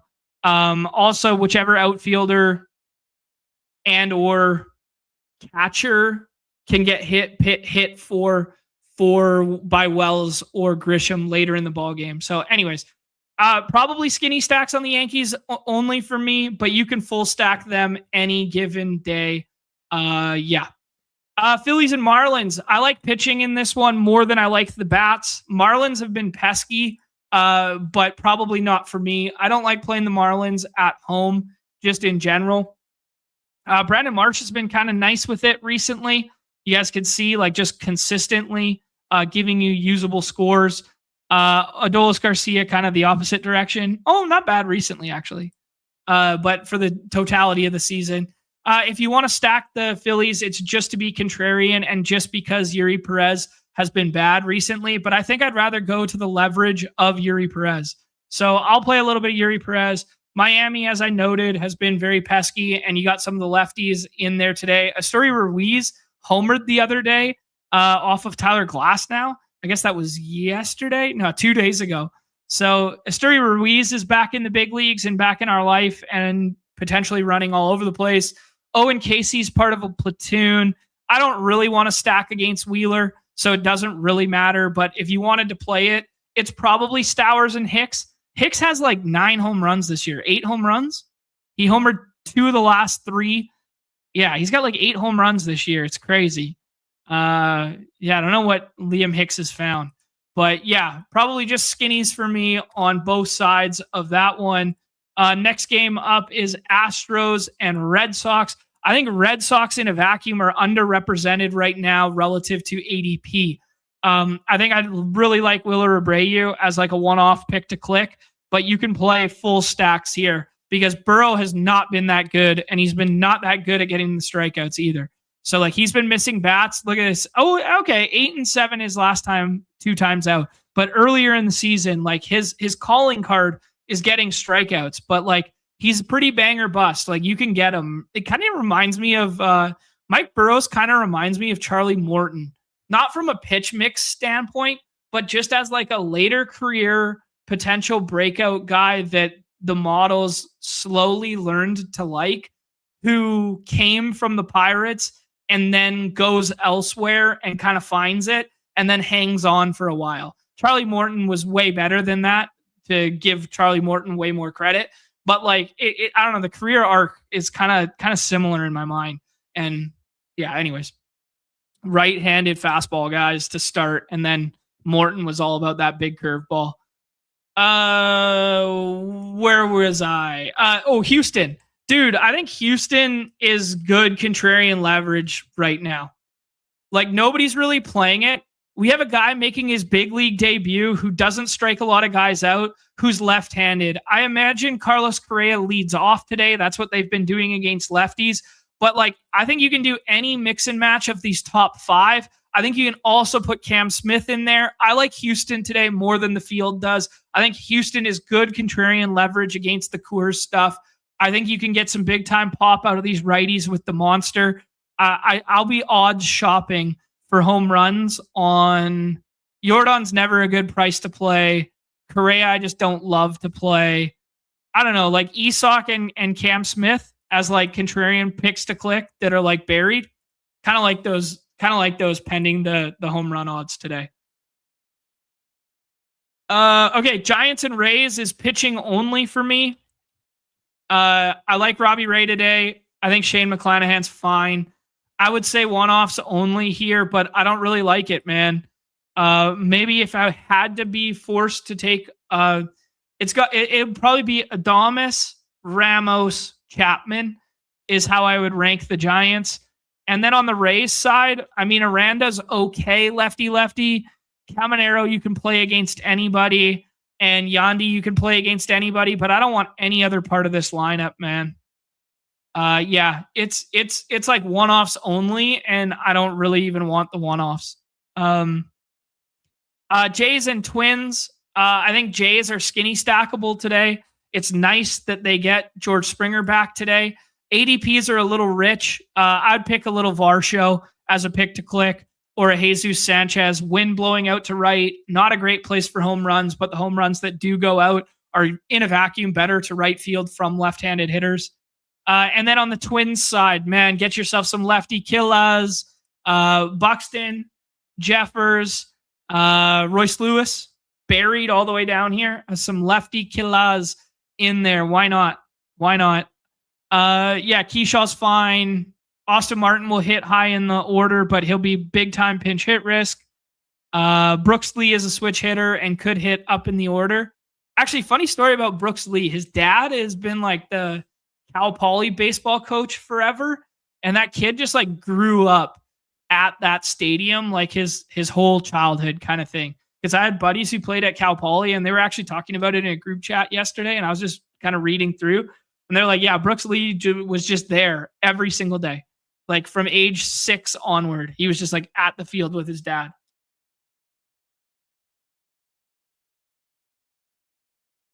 Obviously went to Cal Poly as well. Actually, shout out Cal Poly Brian Wu as well, I believe. All right. Yeah, some of those left-handed Toronto bats plus Springer plus Vlad is totally fine. Buxton, Jeffers, Royce, just like some one-off picks to click and or skinny stack righties. Totally good with both sides of that. Yeah, don't want any part of the pitching in that one. Simeon Woods Richardson versus why am I blanking? Patrick Corbin. Yeah. Okay, let's keep pushing. Next game up, Dodgers and Cardinals. You can always play the Dodgers. It's always fine. Cardinals is just for contrarian leverage sake, and it's just because JJ Weatherholt is scorching hot. Ivan Herrera plays every single day in the middle of that lineup. I would stick to just the top 3. You can mix in Nathan Church for some left-handedness. I think it's an okay contrarian leverage stack because Emmett Sheehan's getting overdrafted in my estimation. But yeah, man, it's really hard to score like slate-breaking scores in that ballpark. You're literally just home run hunting. So probably JJ, Ivan Herrera, Walker, Church, Gorman are home run hunt guys, but I'm not jumping up and down to do so. If I have a couple lineups with it, it's good. Dodgers are always fine, but they're always overdrafted as well. I think Shohei is probably player number 3 on the slate for me, something like that. I think I like like the Coors bats more than Shohei today. Like I like Ronald Acuna. I like Jose Ramirez a lot relative to ADP. I like Aaron Judge more. I like Matt Olson more. Yeah, Shohei, like it's hard to say like, hey, poo-poo Shohei. It's just like, I just don't love this setup with like the lefty stuff in a bad park with a ground ball guy. And like, yeah, can Shohei hit 2 home runs today? Fucking of course, it's Shohei Ohtani. But we got to split hairs when we're like only making 20 lineups or whatever, right? So probably soft fade Dodgers for me today, but that can always end poorly.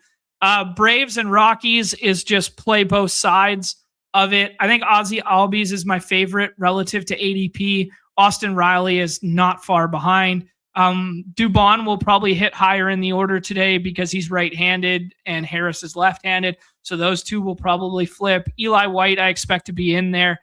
Probably no Dom Smith, lefty-lefty. Probably no Mike Yastrzemski, lefty-lefty. Kyle Farmer was once upon a time a lefty killer. Jonah Heim played the other day, but he's a switch hitter.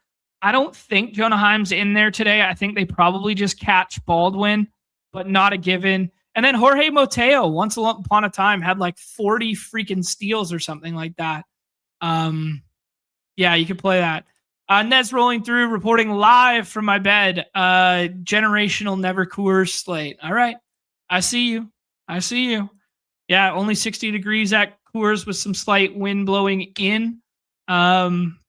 Yeah, I don't know, man. Talking about Never Coors this weekend, Spencer Strider coming back on Sunday, making his debut at Coors, and then we got Chase Dollander also at Coors this weekend, who people are going to be stacking against, who we are respecters of. So, yeah.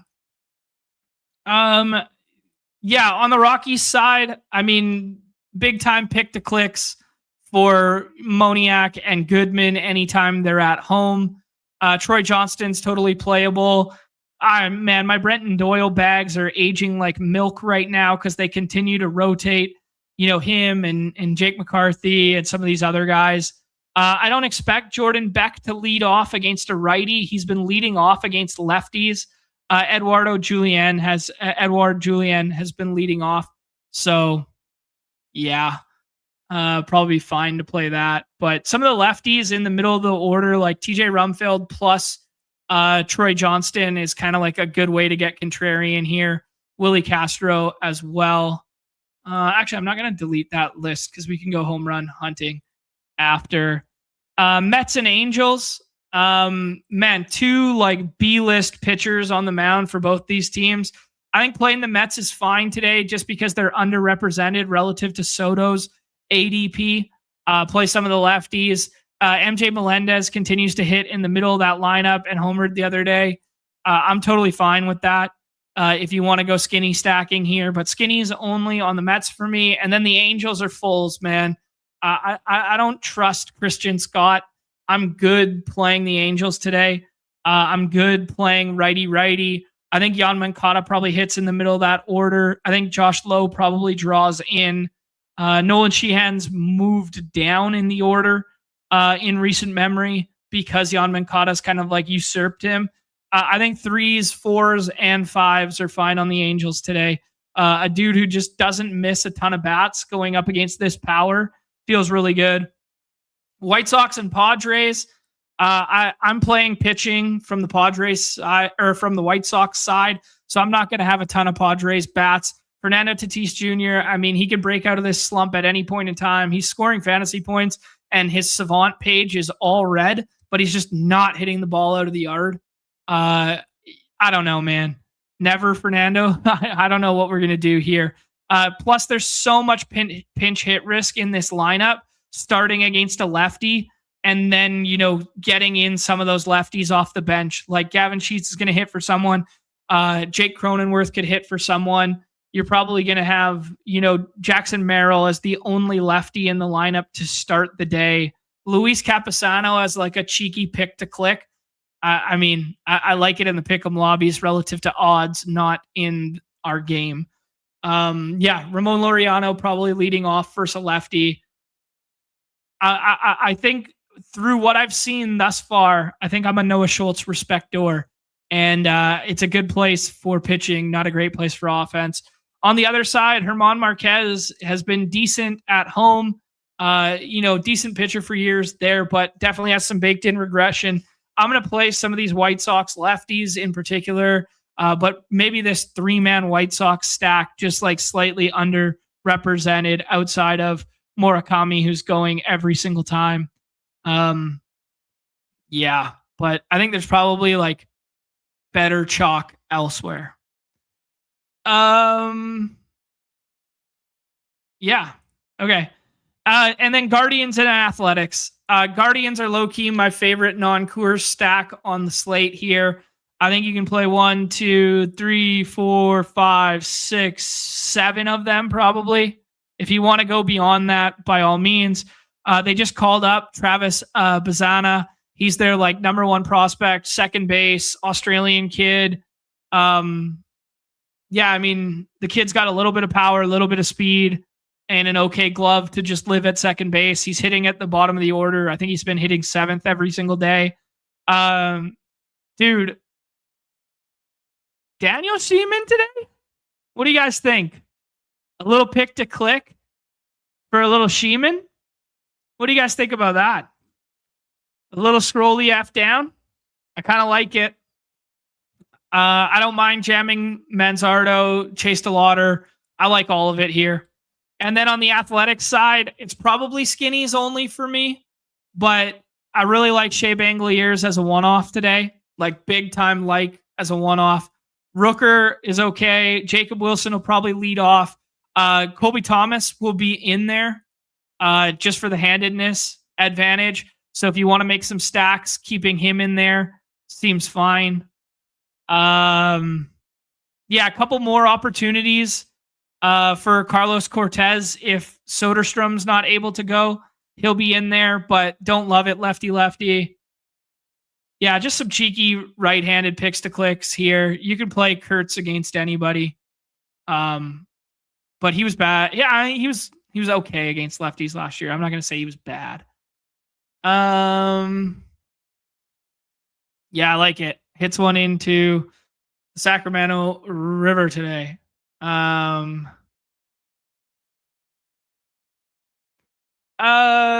on J-Rod? Not today, but season long. Doesn't seem like himself. He's a notorious slow starter. It's been this way every year to start the season. Julio has started slow every single year. And then as the weather picks up in Seattle, as things start going better, he's like a monster in the second half. Exact same thing the first 2 years of his career. You know, one of the years he came up halfway through the year, he's a notorious slow starter. He's kind of like Kyle Schwarber, man. Notorious slow starters. I'm not overly concerned about J-Rod, but J-Rod does look lost at times in the same way Javi Baez looks like, you know, these crazy whiffs at sliders low and away out of the zone. Like he does have like some of this like over anxious, like I have to be the dude in big moments, swinging over the top of sliders.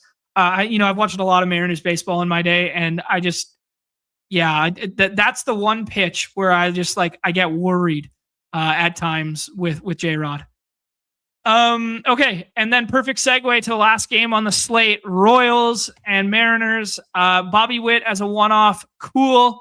Cal Raleigh as a one-off, cool. Everything else is just pitching. If you are stacking this game, it is for full contrarian leverage. But the problem with stacking this game is the spot I would want to stack is Seattle. And Seattle's going to carry so much pinch hit risk today. You're going to get Cal Raleigh. You're going to get Julio. You're going to get Randy. You're going to get Cole Young because he started against every single lefty this season. And then you're probably going to get Josh Naylor for the same reason. And then everybody else is pinch hit risk and or pinch hit a bull, you know, because you're not going to get Canzone to start. You're not going to get Rayleigh to start. You're going to get Ref Schneider to lead off. You know, can he homer in a leadoff at bat versus Cole Reagans? Absolutely. Is it enough to win you the slate if he only gets 2.8 ABs? Probably not. All right, guys, there it is. Let's go. I'm just going to give me 1 second here. I got a couple names here. Okay, Varsho, that's fine. Buxton, we're not going to get good odds on. Weatherholt will probably not get good odds on, but we'll leave him on the list. Ozzy. Okay. Thiemann, we're going to do. Let's take a look here. Jeffers, we never get good odds versus a lefty, but we'll see. Okay. Let's take a little peek in the Pick 'em lobby before we draft it and just see what we end up with. If we can find any palatable price tags on some of these guys. Basallo as a pick to click versus Warren. 267, not amazing. What about Willer? Willer Abreu 251, kind of mid. What about our guy Steeman? There we go. Now we're talking. 368 in Sacramento. There's one for us. Isak 294 with the monster versus a rookie lefty. Or Cam Smith. 389. Let's go with Cam Smith. 40% booster. 70x. Oh no, we got to use 3 for that one. MLB boost. Got to use 3. Other 40% boost. Got to use 3. All right, we're going old school. No booster. 25 gets you 1,700. There we go.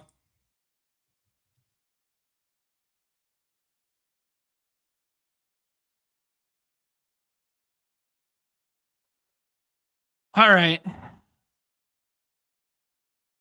New York Knicks after party in Atlanta after that beatdown. Too many strip clubs. Stay focused, boys, because my Mets are done.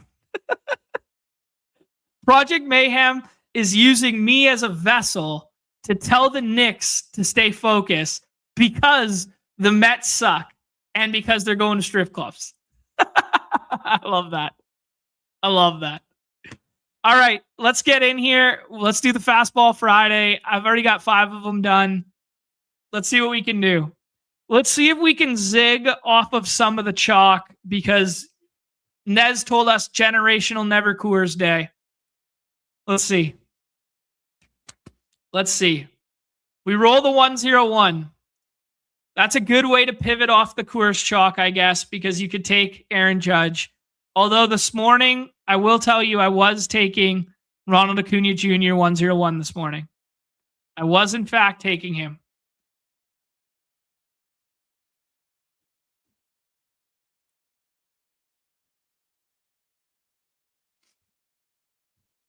Melch, our resident boots on the ground expert, is telling us always Coors.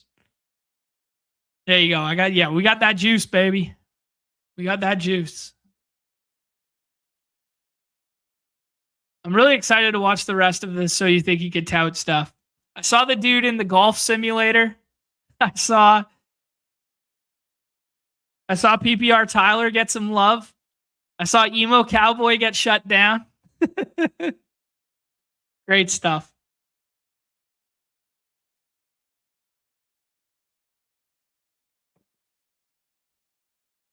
The bits within the bits was not the approach. They wanted like more like, can you host? Can you do this? All right, Mouse is telling us the weather's nice. Go outside. Tell me how windy it is, my bro. Where's that wind coming from? A1 takes Jordan. JSAM is building out a Rays stack here. NB Sold or Car Park is going to get a little bit of an Atlanta GM if they want it. There goes Acuna. We'll see if Car Park goes with Olsen and Albies to really stick it to him, or if Car Park pivots.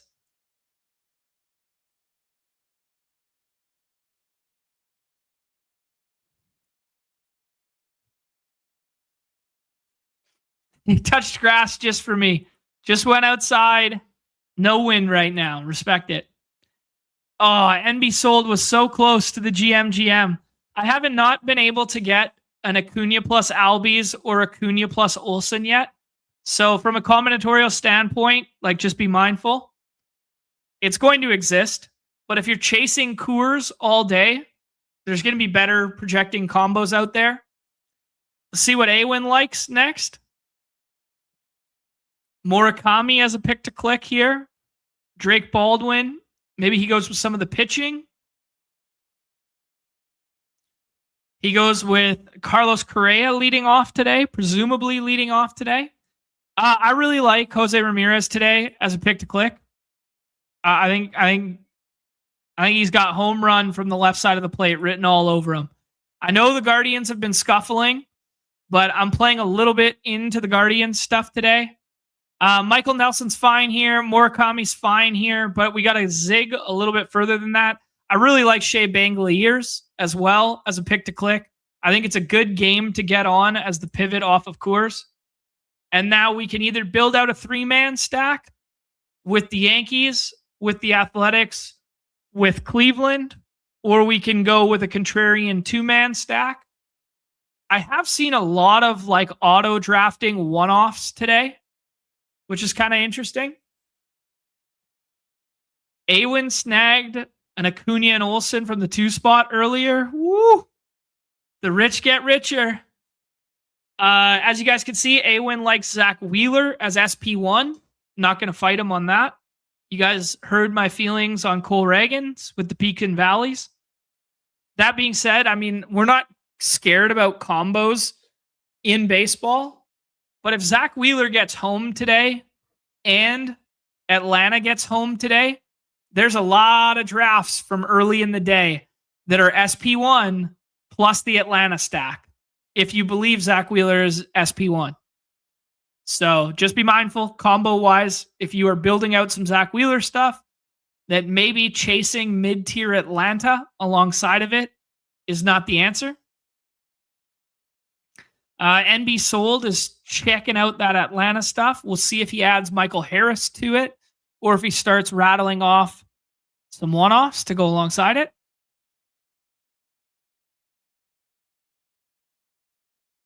He goes with Nick Pause.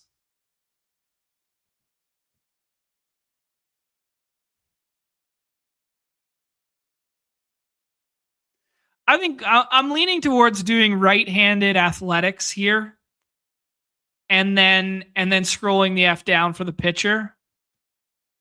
My guy Bob and NB Sold are the only two guys who need pitching still.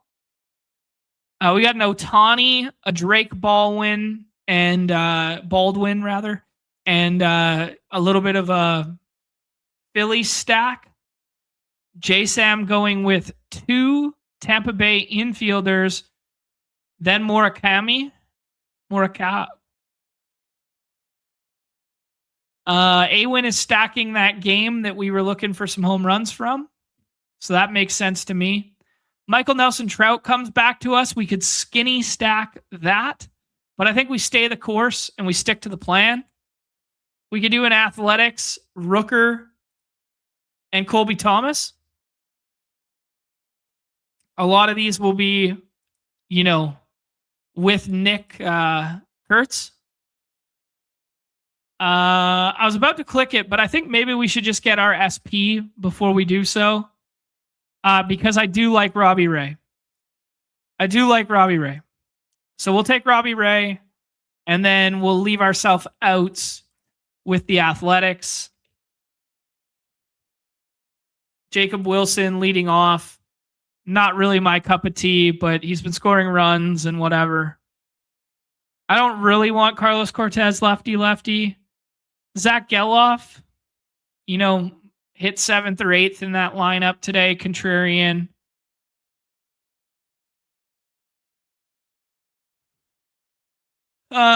Since Max Muncy has been on the IL, it's been, I don't know how you say Hernaiz? Daryl Hernaiz. He started every game since Max Muncy has been on the IL. So he'll probably be in there today. He's right-handed as well.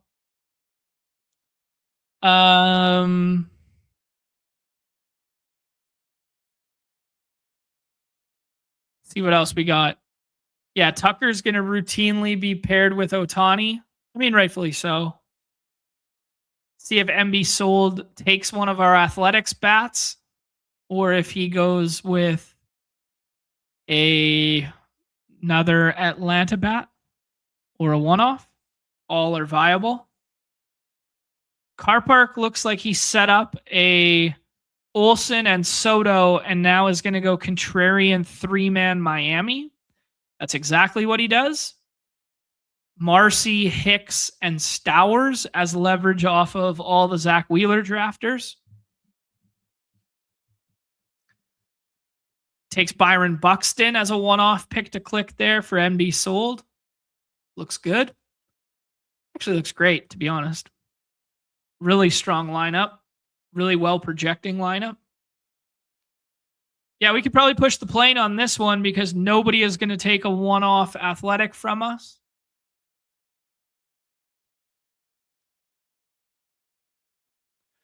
But we'll wait it out. We'll wait it out for the people.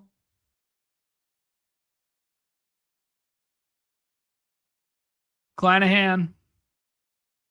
Springer as a one-off. Interesting build from J-Sam.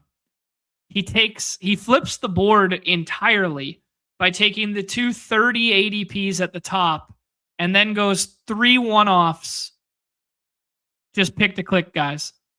Interesting. Interesting that Awin doesn't believe the same thing that I believe. Awin doesn't take, I mean, maybe he's just minding his combos, but he doesn't take Willer Abreu. Willer Abreu is probably my favorite left-handed Boston outfielder pick to click, but he does the 3-man Boston, 2-man Astros. Some very smart, well-created contrarian teams in this lobby. Gun to my head, I love Atlanta. I love Jose Ramirez. I love Shea Bangoliers. I like Boston contrarian. I like the Astros. I like Buxton as a one-off.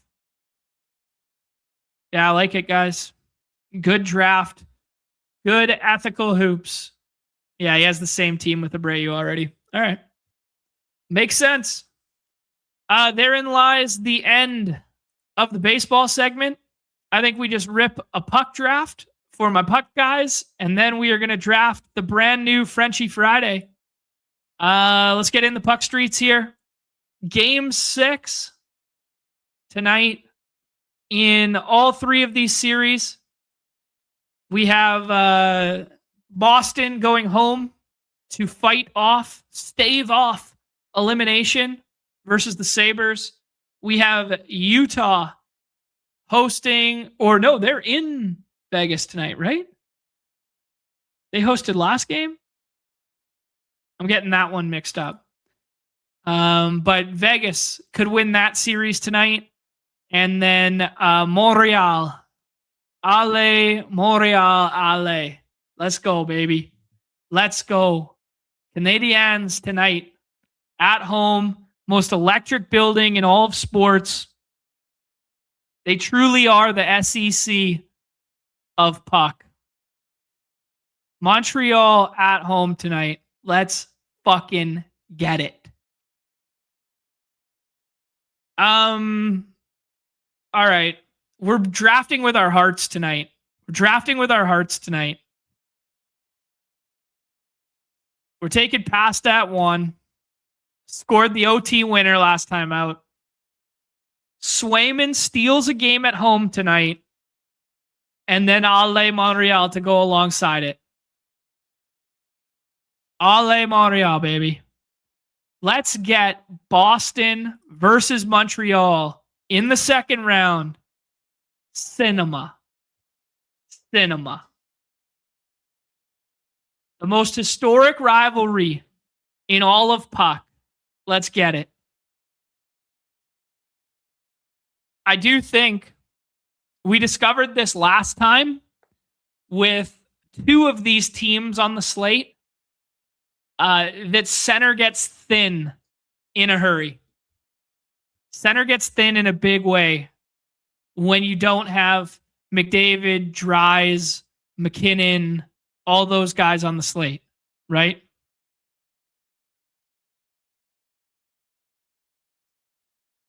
Here we go. Keller. All right, here we go. We get Cole Caulfield and we get Nick Suzuki. There we go. We're cooking now, baby. Dorofeyev scored 3 goals last time out. Broke the slate. Get our guy Swayman queued up here. We're drafting with our hearts, baby.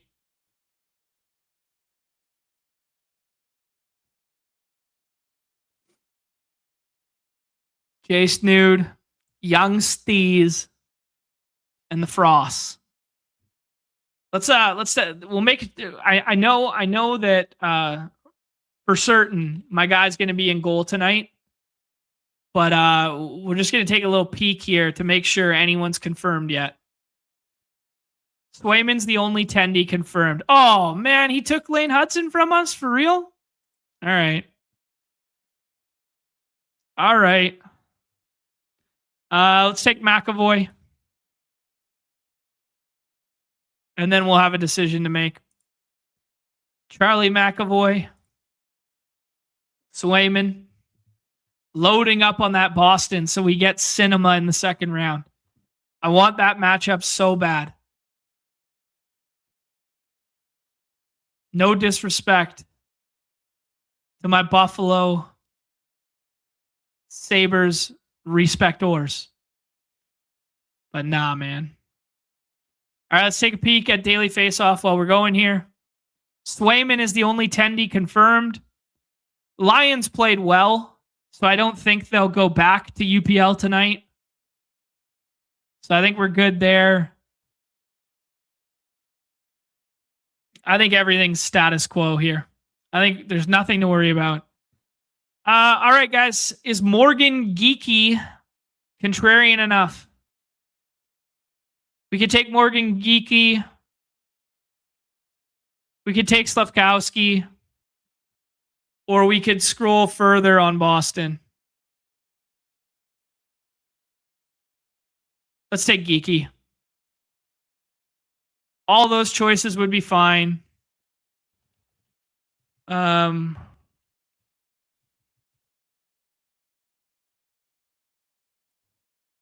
could have taken Zaka. We could have taken a one-off.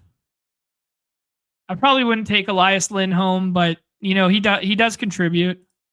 Hits, blocks, winning faceoffs. Not that you get fantasy points for faceoffs, but just means he'll be on the ice. Wow, why is Tanner Pearson's ADP up here? What's going on there? Yeah, there's definitely some guys getting not drafted that are draftable for sure. Like Benson's draftable. Hannafin's draftable. Newhook's draftable. This is a fun slate, guys. There's a lot of undrafted guys down here that are draftable. All right. There's your puck draft. Suzuki, Pasternak, Goal, Caulfield, Morgan Geeky, Charlie McAvoy, Jeremy Swayman. This combination of lineup is basically the only way we can get Zamboni teams through. That's basically it right there. All right. Awen is sharing the alpha for my baseball draftors. He's got some Acuna Olsons, and he's also got some Acuna Olsen Albies teams. So if you want to fade the Mega Coors chalk, that's how you do it. All right, guys. Very first ever double entry Frenchie. Let's get it. 6 spots. Your boy's going to go take a piss real quick, and then we're going to rip this draft. Let's get it. Get in here. Let's fill a Frenchie. 5 more spots, 4 more spots. Let's get it. All right, this is going to be filled by the time I come back. Perfect. All right, 1 second.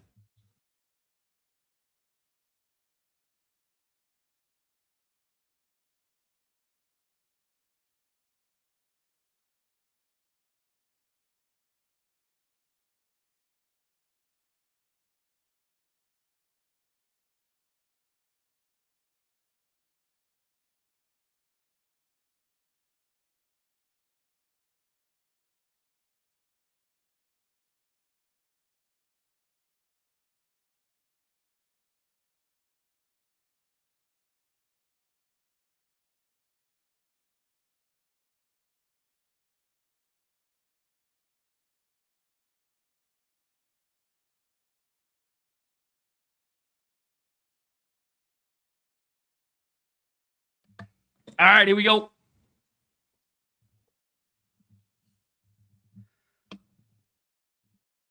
All right, let's talk about some of the playoff stuff for a second because Mr. Pittsburgh's bringing it up. Avs scored like crap. Very tough to advance those teams. There's another one that's very tough to advance right now. It's very tough to advance Spurs stuff as well in the other contests. You needed these series in the first round, man. That's why we talked about the Joker problem. The Joker thesis wasn't necessarily that they were going to win. I mean, we want them to win. I wanted them to win because I thought they were undervalued. But like, man, the thesis was the way they score points is slate breaking, is separating. Okay.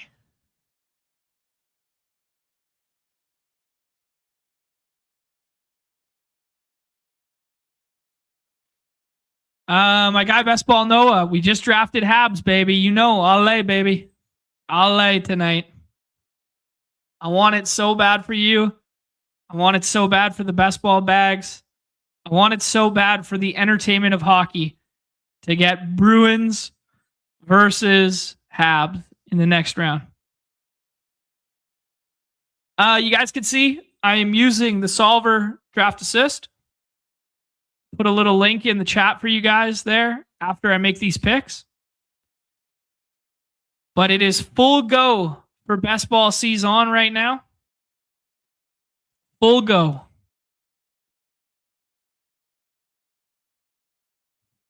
Sabres season, I'm sorry. I can't get on board with it. I don't like them. I know the fan base has suffered an immense amount of time, much like Vancouver did. I just don't like the team, and I think they're a year too soon. And I said it when I was drafting all those Zambonis, that they felt like bad fake wagon chalk. All right. You guys can see we get a whole bunch of running backs at the top, and then we get Neighbors and London. I'm going to take Saquon. This is weird because Eggers yesterday in the Superflex draft got Josh Allen, Barkley, and Achane. Just like that.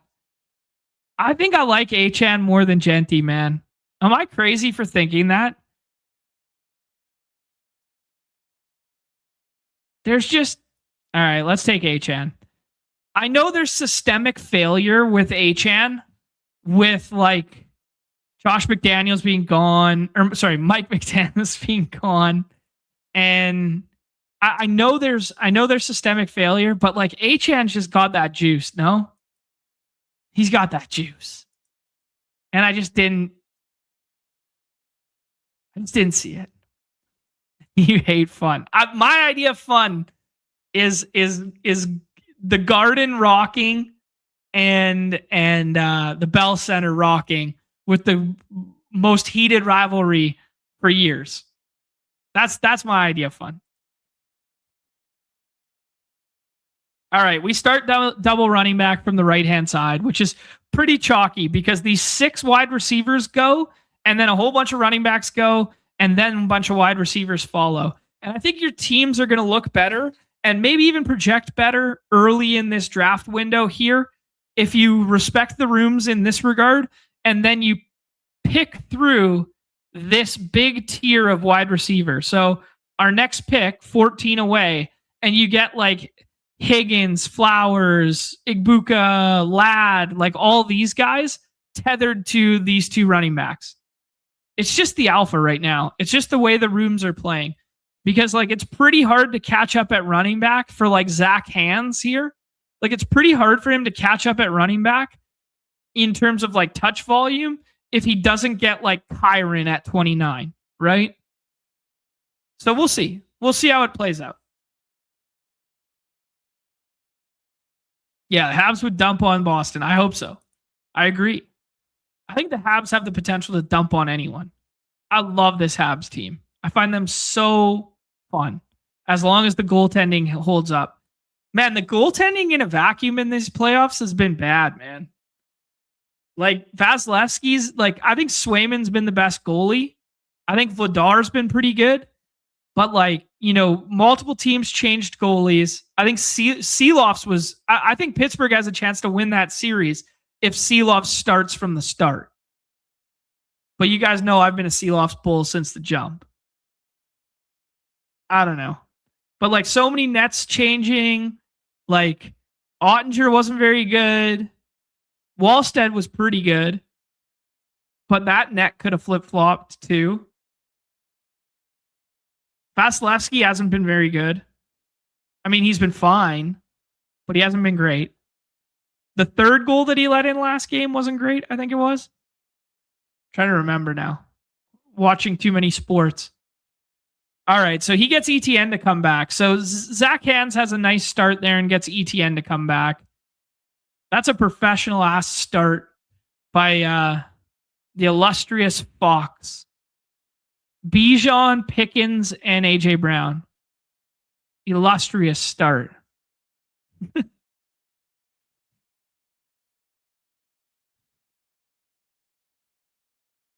Interesting. All right, I got some good underdog news. Breaking news.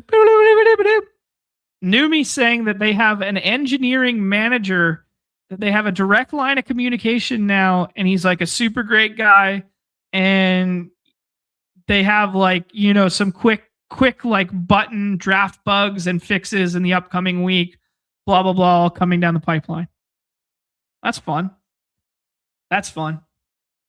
I think it can't be understated that, you know, previously how much disconnect there potentially was behind closed doors with the rapid growth of Underdog, and then the flip-flopping of like pick 'em, prediction, draft game, best ball, like kind of and nobody really fully knowing what the fuck was going on.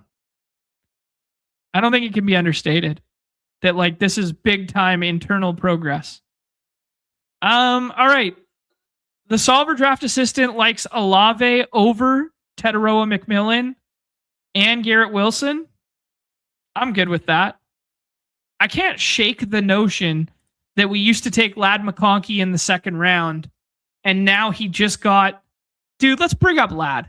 Let's bring up Ladd. He just got Mike McDaniels. You got Justin Herbert at quarterback. You know, Garrett Wilson gets Geno, who was bad last year, but was good and serviceable the 2 years before, especially on the deep ball stuff, which is kind of like bullish for Garrett Wilson. But like Ladd was like a second round pick last year. And then Keenan Allen really like kind of effed that up. And then he started to fall. No Keenan Allen this year. They bring in one rookie wide receiver. Why can't Ladd just take all the Keenan Allen stuff? Do we like Aronde Gadsden so much that Ladd just can't win the middle of the field? Is that a thing? Is that a narrative right now?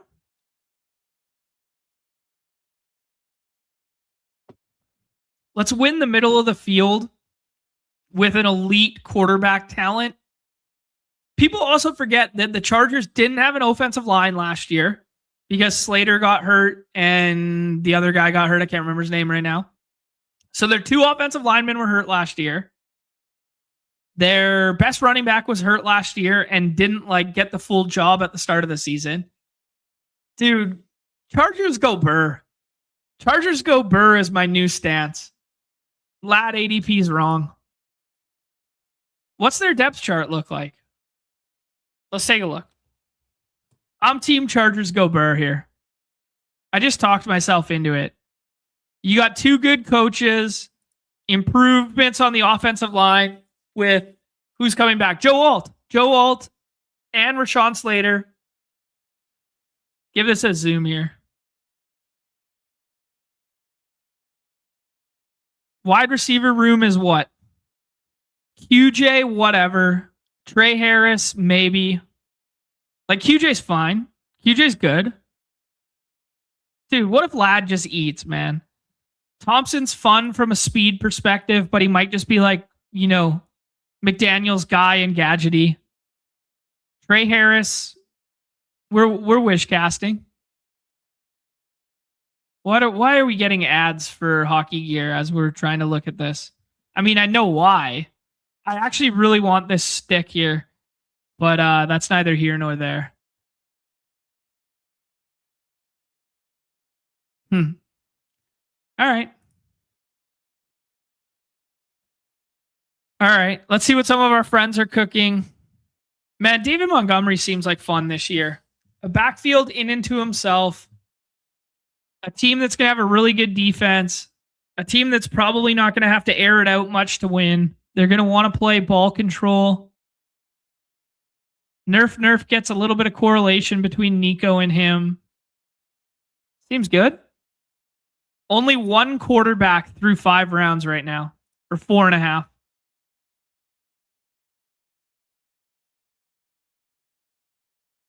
Luke's saying, I think separate tabs or separate windows for slow and fast drafts on the active tab would be nice. Fully agree. Great call. Great take. Probably the best take that has been spat on this show today. Fully agree with you. It's definitely in the wish list. It's definitely been noted. All right. Bayshall Teuton's here. Roma Doomsday. We get Christian Watson. We could set up the double stack with Tyson. Alec Pierce is the highest ranked in terms of. They want me to take Jaden Daniels. I'm good with that. We know how fast quarterback runs in these rooms. Let's take Jaden Daniels. Jalen Hurts negatively correlates with Saquon Barkley from a scoring touchdown standpoint. I don't love Teuton. I think Jordan Tyson's fine here. I think Watson's fine here. DK Metcalf. Let's take Jordan Tyson and stack that up with Chris Olave. It doesn't mean we have to take Tyler Shuck, but let's take a double piece of that offense right there. DK Metcalf deserves to go here if we knew Aaron Rodgers was the quarterback. Which I think everybody kind of feels that way, but isn't saying the obvious part out loud yet. But yeah.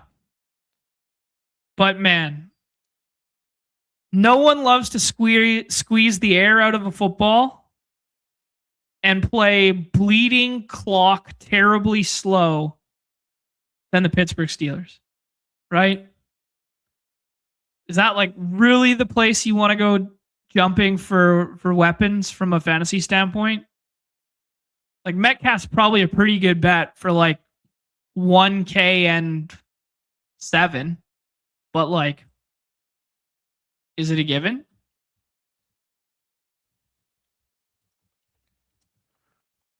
I don't know. Let's see here. I'm just genuinely curious who scored the most points in the NFL last year. Man, you want to... Okay, here's like the 300-foot fully zoomed back like lens concept. Sorry, I'm not showing the draft board. I was looking for something else for a second. This is like the 300-foot lens of like just where did points come from? Like points correlate with yardage, which correlates with touchdowns being scored, yada, yada, right? The Rams last year, who, you know, people were scared about the systemic failure of Stafford and the back issue, and people got a little bit of a discount on it last year. Scored 518 points in the regular season there.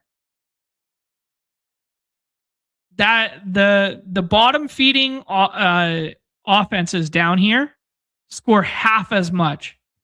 So to circle back on Nez's point about just stacking good offenses, regardless if you don't have the quarterback,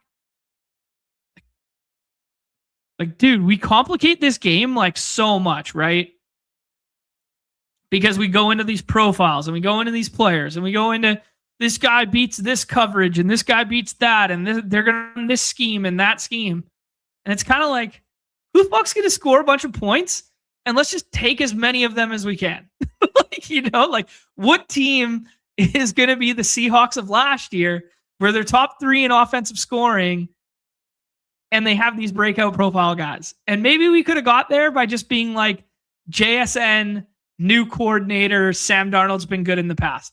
Maybe we could have just got there with like those 3 little bro science like mantras. Like, who's that team this year? I don't have an answer yet, but we'll get there. We're going to get there.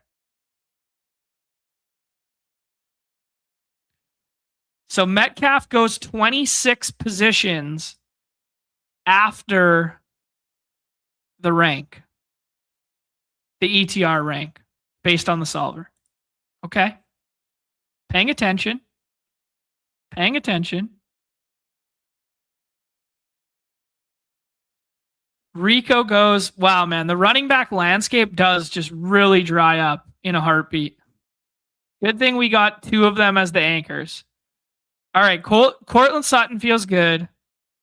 We could stack it with Bo Nix. I think we got to take a second. I mean, we don't have to take a second quarterback when you take Jaden Daniels, but like just given the landscape and like how fast they run off and stuff like that, like Michael Wilson's fine here, and it gives us another quarterback out, and we leave the light on for Shuck.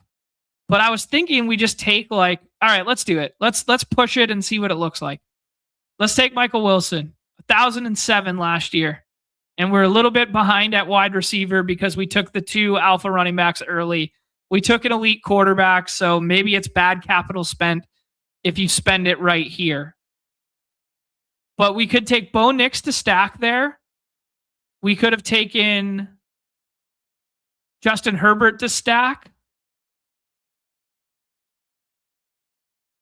Or you take naked Jackson Dart and backstack it. All would have been viable. But the things that stand out right now are how fast running back falls off a cliff and dries up. Partly because we haven't seen anything either. Right? GA, he still never scrolls.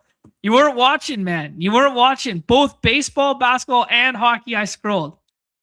I'm still learning football for this year. I'm still learning. I didn't scroll yet. Did not scroll yet. I don't have any of my spicy takes dialed up for football. This is my first draft by myself, and it's my 3rd draft on stream. I don't have the spicy football stuff cooked up yet. I wasn't one of the sickos in the pre-draft stuff because I was doing all my other sports. I was hanging out in the Zamboni streets instead.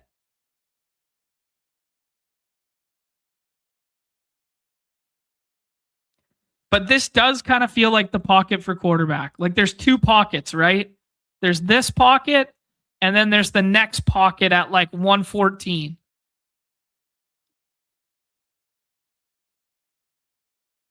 What percentage of Sam Darnold teams are going to be stacked with JSN? 87? Like dead ass, man. Like, why is there any reason to take Sam Darnold if you're not stacking it with JSN? Raw points matter. Bad drafters just select them. Not that it's a bad pick. I'm just saying. My landscape and my lens for how best ball has evolved and changed over the last 4 years is pretty staggering in terms of what you see in room dynamics versus what you saw 3 years ago. Maybe it's a stream versus non-stream draft take. But yeah, so many of them.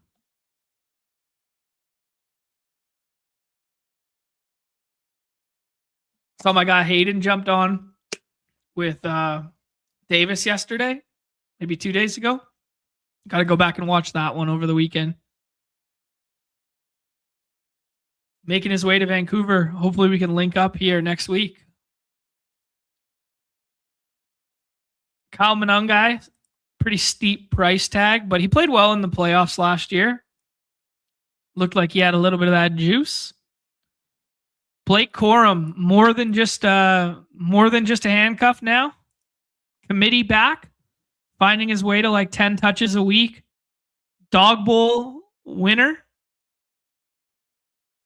Cognition had him on that team. Showed that juice. 2 touchdowns on Dog Bowl week. Kyler's got to be a riser, huh? People are going to get excited about KOC plus Kyler plus Jefferson. Kyler's got to be a riser.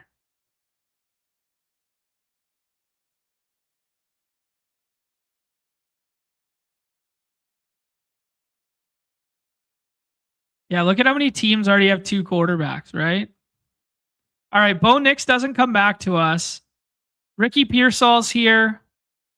Corey Krosky Merritt stacks, but is like slightly negatively correlated. Tyler Shuck makes sense just given the quarterback landscape and that we have 2 New Orleans pieces. So we'll take Tyler Shuck, and this will be a 2 quarterback build. Gainwell, Corey Krosky Merritt, Chris Rodriguez. Let's take Chris Rodriguez. Ooh, I kind of like Aaron Jones too. Let's take Aaron Jones. Maybe it's just because I'm like doing name recognition and pattern matching. I think Corey Krosky Merritt was fine for the stacking. I think Rashad White is fine for the stacking. I think Aaron Jones probably just has like the higher ceiling, right?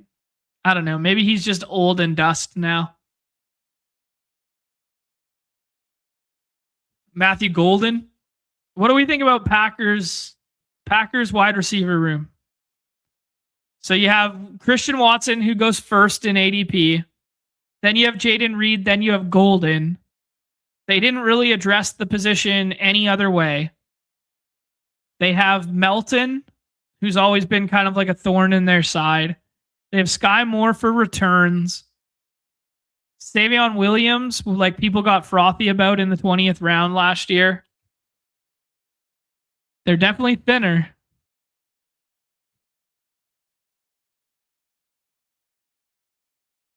Bo Melton, not in the player pool? What are you going to do to my dog Bo Melton like that?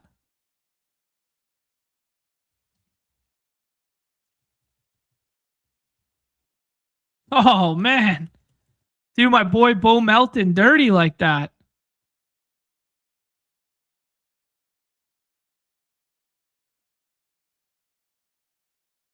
This is now look what we're getting. These ads, man. They're getting me with these ads on our lads. They want me to buy some sticks now. I actually just went to get them gripped. I actually have this Sims 2 driver and the hybrid. So they're trying to sell me stuff I already own.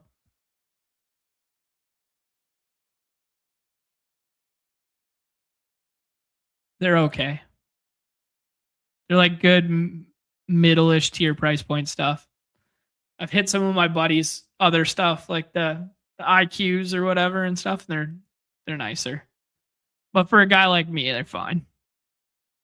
But I did go to get new grips because I fell in love with hitting some of my buddies' wedges that had mid-size grips on them, and then took them in to go get them gripped up. And the only grip in the whole building that they didn't have was the grip that I wanted. Just roll into Golf Town with all my sticks, all my bag. Like, here we go, guys. And no dice.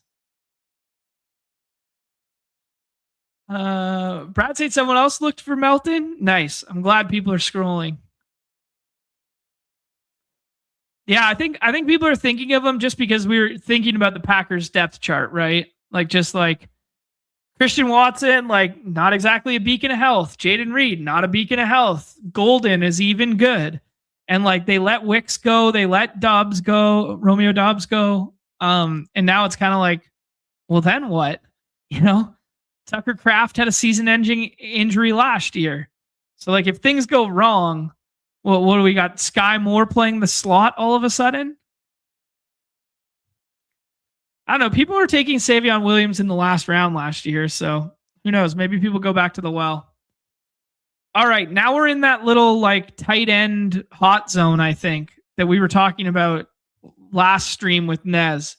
Maybe it's not as prevalent in this contest than the Superflex contest, but like it was this little pocket where it was like, if you didn't get tight end in this area, I mean, we're probably taking 3 tight ends anyways, but if you didn't get tight end in this area, you were kind of done skis. Okay, I'm taking Jonathan Brooks here. I want Jonathan Brooks. How does that sound? We did the research yesterday. We said like, yo, he's what is he? He's 20. He's 22. There was like 4 guys in the draft class that were younger than him, maybe 3. That was it. All thumbs up on the recovery right now. We loved this dude coming out, right? And now we take one of the tight ends. We'll take Goddard because the solver likes him best and because he correlates with Saquon Barkley. In a vacuum, like this is a DFS principle, but tight end scoring and running back scoring positively correlated. More positively correlated than running back plus quarterback given archetype, if that makes sense. Like if the running back was like Shane Vereen and his only job, or like Danny Woodhead and his only job was pass catching, well then that's more positively correlated. But in a vacuum, tight end and running back, the most positively correlated for point scoring in an isolated game between the non-quarterback tethered positions, if that makes sense.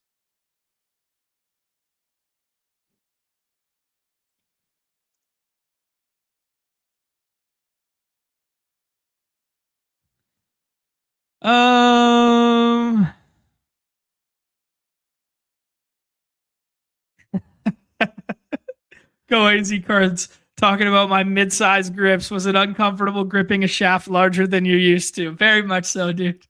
So unnerving for my hands to be gripping said shaft.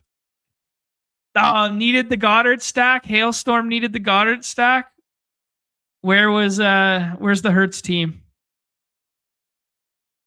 Where is the Hertz team? Hailstorm is in the middle of the board. Oh, you already got Fannin. You're good. You can do a little Hertz. You got Hertz plus Devonta. You're good, dude. You don't even want it. You're good. You're fine. You're good. No worries. One more for the double play with Awin. You guys want to draft the double play, double entry MLB contest? Believe it's $25 price point today, right? Yeah, $25 price point, 500 first, 2 in there. If it doesn't fill in, I don't like bouncing back and forth when I'm on stream, but if it doesn't fill in a minute, maybe I'll join you in there. Although my wife's probably going to get pissed that, no, whatever. I'm supposed to meet her somewhere.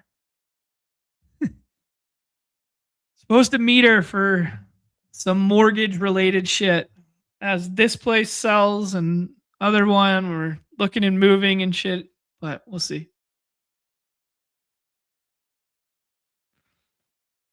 All right. Sadiq, those glasses in the Sadiq picture reminds me, like the suit plus glasses reminds me of Ray Davis's first year picture. If you know, you know. Because Ray Davis had the suit on and we're like, fuck, we're in on Ray Davis, bro. All right. This is where we get cheeky with it. You guys ready? They want me to take Hunter Henry. We say, fuck that. No chance. Not taking Hunter Henry. We're taking Brandon Ayuk and we're taking Chigakonkwo and we're double stacking our Jaden Daniels team. Brandon Ayuk, we get CLV because he goes to Washington.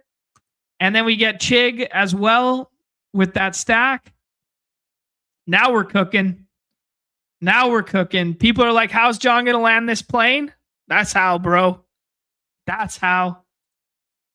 Absolutely cooking now. 4 more picks. One of them's probably a tight end. One of them's a running back. And then we shall see. I mean, Jeff is out here drafting cornerbacks. We can't take Brandon Ayuk for the stack? We can't take Brandon Ayuk before he changes teams? Come on now. I'm kind of in on Isaiah Pacheco. I don't want to admit it. I think he sucks at football and he runs like really, really hard and bangs his feet into the ground. But I'm kind of in on Isaiah Pacheco being like a little bit sneaky, you know? Jeff's got to get Ohtani, baby. Jeff's got to get Ohtani. He could be anything. Even a wide receiver. Could be anything. Higgins plus CJ Stroud plus Schultz. Kind of fun from line of scrimmage there. Interesting that line of scrimmage still goes with 3 QBs, even though he has Lamar in the 5th and Dak in the 7th. Interesting. Man, Jacoby Brissett, that's kind of a rich price tag for Jacoby Brissett, no? 13th round, Jacoby Brissett. I mean, he's got Marvin Harrison. Jacoby Brissett was very viable from a fantasy standpoint last year, and Malik Willis is only his second quarterback. So it all makes sense. Don't get me wrong, it all makes sense. How many games did Jacoby Brissett start this year? Higher, lower? 7.5. Higher, lower, Jacoby Brissett starts. Tough division. Probably a couple years away from competing. Probably what they want. Will probably want to see what they have in other guys. I don't know. Like Carson Beck is going to start how many games? How many games is Carson Beck going to start? How many games is Gardner Minshew going to start? Any? Non-zero chance. I don't know. Brad's asking, any fun dance teams? I need Tobias to sit tonight or super low dance wildcard score to advance an SGA Chet J-Dub Tatum team. Wow. That's a fun one to advance, dude.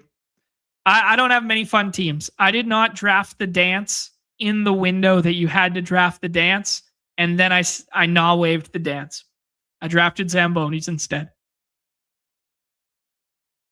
I have some advancing teams. They're all going to be Jokic teams. Joker was my lever. I was doing Jokic plus Atlanta plus, I was doing Jokic plus Knicks. I was doing Jokic plus Portland, Jokic plus Sixers. I mean, I might have some Sixers teams, but they're all going to have Jokic. Or, yeah, I was not playing Spurs. I was not playing Thunder. Nah. Tough sledding for your boy. Tough sledding for your boy. All right, Emmanuel Wilson, Katron Allen. Katron Allen stacks up for us, right? Jeremy Bernard is popping on the hashtag models. Let's take Katron Allen, and then we're probably done at running back. And then, Debo's fine. This might be our last chance at tight end, though, of someone who's like half decent. Let's take Njoku. Gunnar Helm's fine, too. Kate Otten's kind of fun, too. Let's take Njoku. Njoku landing spots, like they could slap,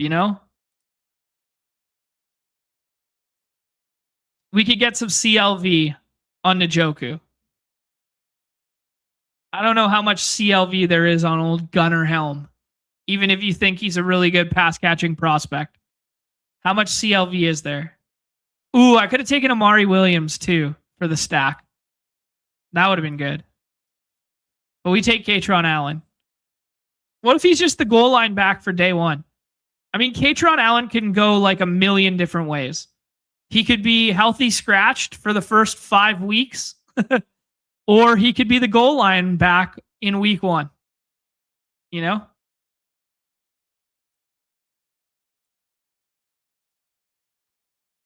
That therein lies the thesis,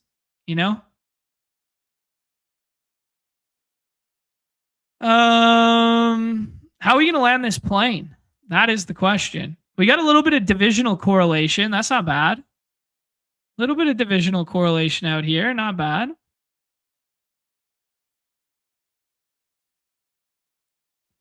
Yeah, who's Amari Williams? Antonio Williams. My bad.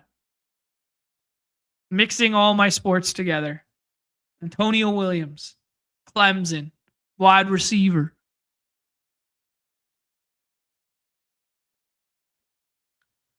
Crash out risk is high, but think Tyreek ends up back with Mahomes. I agree, man. We talked about it the other day, though, that like if there's any player in any sport that you could pinpoint as like has the next Antonio Brown moment, it's Tyreek Hill. Tyreek Hill going off, shirt off, deuces up like this.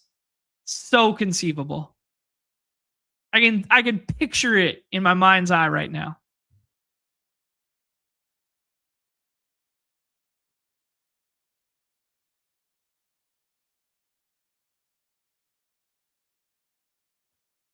All right. Last two picks. 2, 5, 6, 3. Probably going to be wide receivers, right? Olave, Ladd, Tyson, Sutton, Michael Wilson, Ayuk. Ayuk could be a 0, you know? But that's the swing we took. Chuck and Daniels is probably enough to get it done. Like, who else could we even take at quarterback? Deshaun Watson?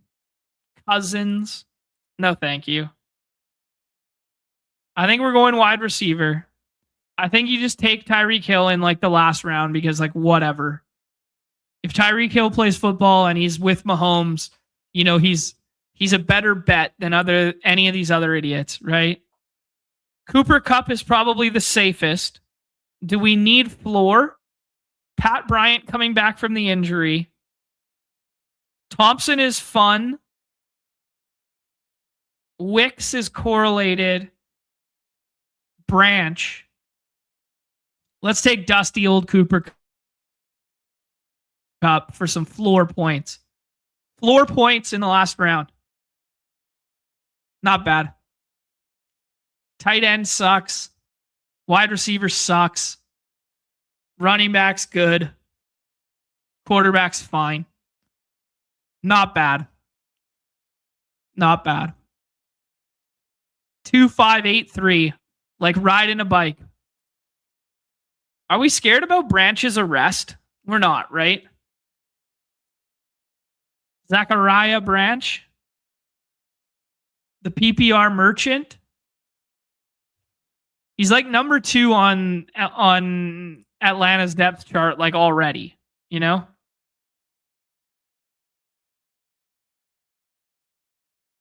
I don't know.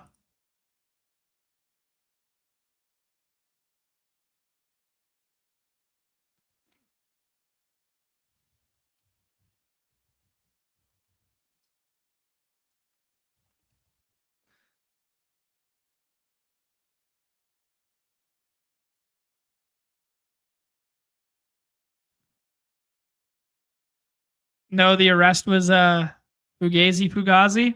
Okay. Ooh, Devon Vele would have been a good pick for the stack. They obviously like Vele because they traded for him and they gave up like half decent capital for him. Yeah, like the arrest was like some like misdemeanor, like whatever. Obstruction of law enforcement and blocking a sidewalk. That was just like some nothing burger headline grabbing story, right? All right, guys. There was our first Frenchie of the season. Reminder, the Frenchie dropping every Friday. It's easy to remember because Frenchie and Friday both start with F's. That's how you remember. We got a Frenchie Friday here. 3 out of 12, 1 out of 5, 1 out of 6, 31 seat final, 3,720 entries, 10K to first, $15, double entry. I'll be sure to get one more in over the weekend. Make sure we're maxing these Frenchies. But this is going to be a new staple of Fridays, guys. Brand new contest, time box contests on Friday. Time box Frenchie Fridays, baby. Love to see it. All right. 2, 5, 8, 3. Jaden Daniels and Tyler Shuck. Whatever. Daniels is a fun ceiling shot. I mean, Daniels has to be a riser. Like, he's going in the 5th round right now. Lamar Jackson's going in the 5th round. Like, these quarterbacks are going to come up eventually. So we're going to get some CLV. Not that it matters in this contest, but just thinking about it. We get Saquon, Genty, who I'm not fully sold on yet. But, you know, that offense might be better this year. Genty, Aaron Jones, Jonathan Brooks, Katron Allen. Jonathan Brooks feels like he's going to be a riser. I reached on Aaron Jones because I didn't know who else to pick in that area. Katron Allen could be the goal line back or could be on the practice squad. Who knows? Then we get Olave and Tyson as a stack. We're in on Ladd McConkey because just go Burr. Just go Burr and score points with the offensive line coming back and with McDaniels in the house. You know? Chargers go Burr is the mantra. Then we got Sutton, Michael Wilson, Ayuk in before it was cool to stack Ayuk with the Washington stuff. Tyreek Hill and Cooper Kupp. I don't know, man. It's fine. It's a couple dart throws. It's probably really strong for the top 4. And then it's guys that I know with the last 4, you know? And then Goddard, Chig, and Njoku. Njoku, Ayuk, and Hill could all be monster risers if we get good landing spots, or they could all be Will Fuller and Leonard Fournette and Julio Jones that one year where everybody was drafting them as free agents and then they just ended up nowhere. I actually think Julio Jones ended up at the end of the season or halfway through the season with like the Eagles or some shit, right? Am I misremembering that? Like Julio Jones played half a season with the Eagles after like being a free agent in our contest. Someone tell me I'm not crazy. So I got to look this up to make. Yes, he did. Fuck yeah. Ball knower. You kidding me? Of course. Yeah, I should trade this team and make it trade this team and make it a BBM.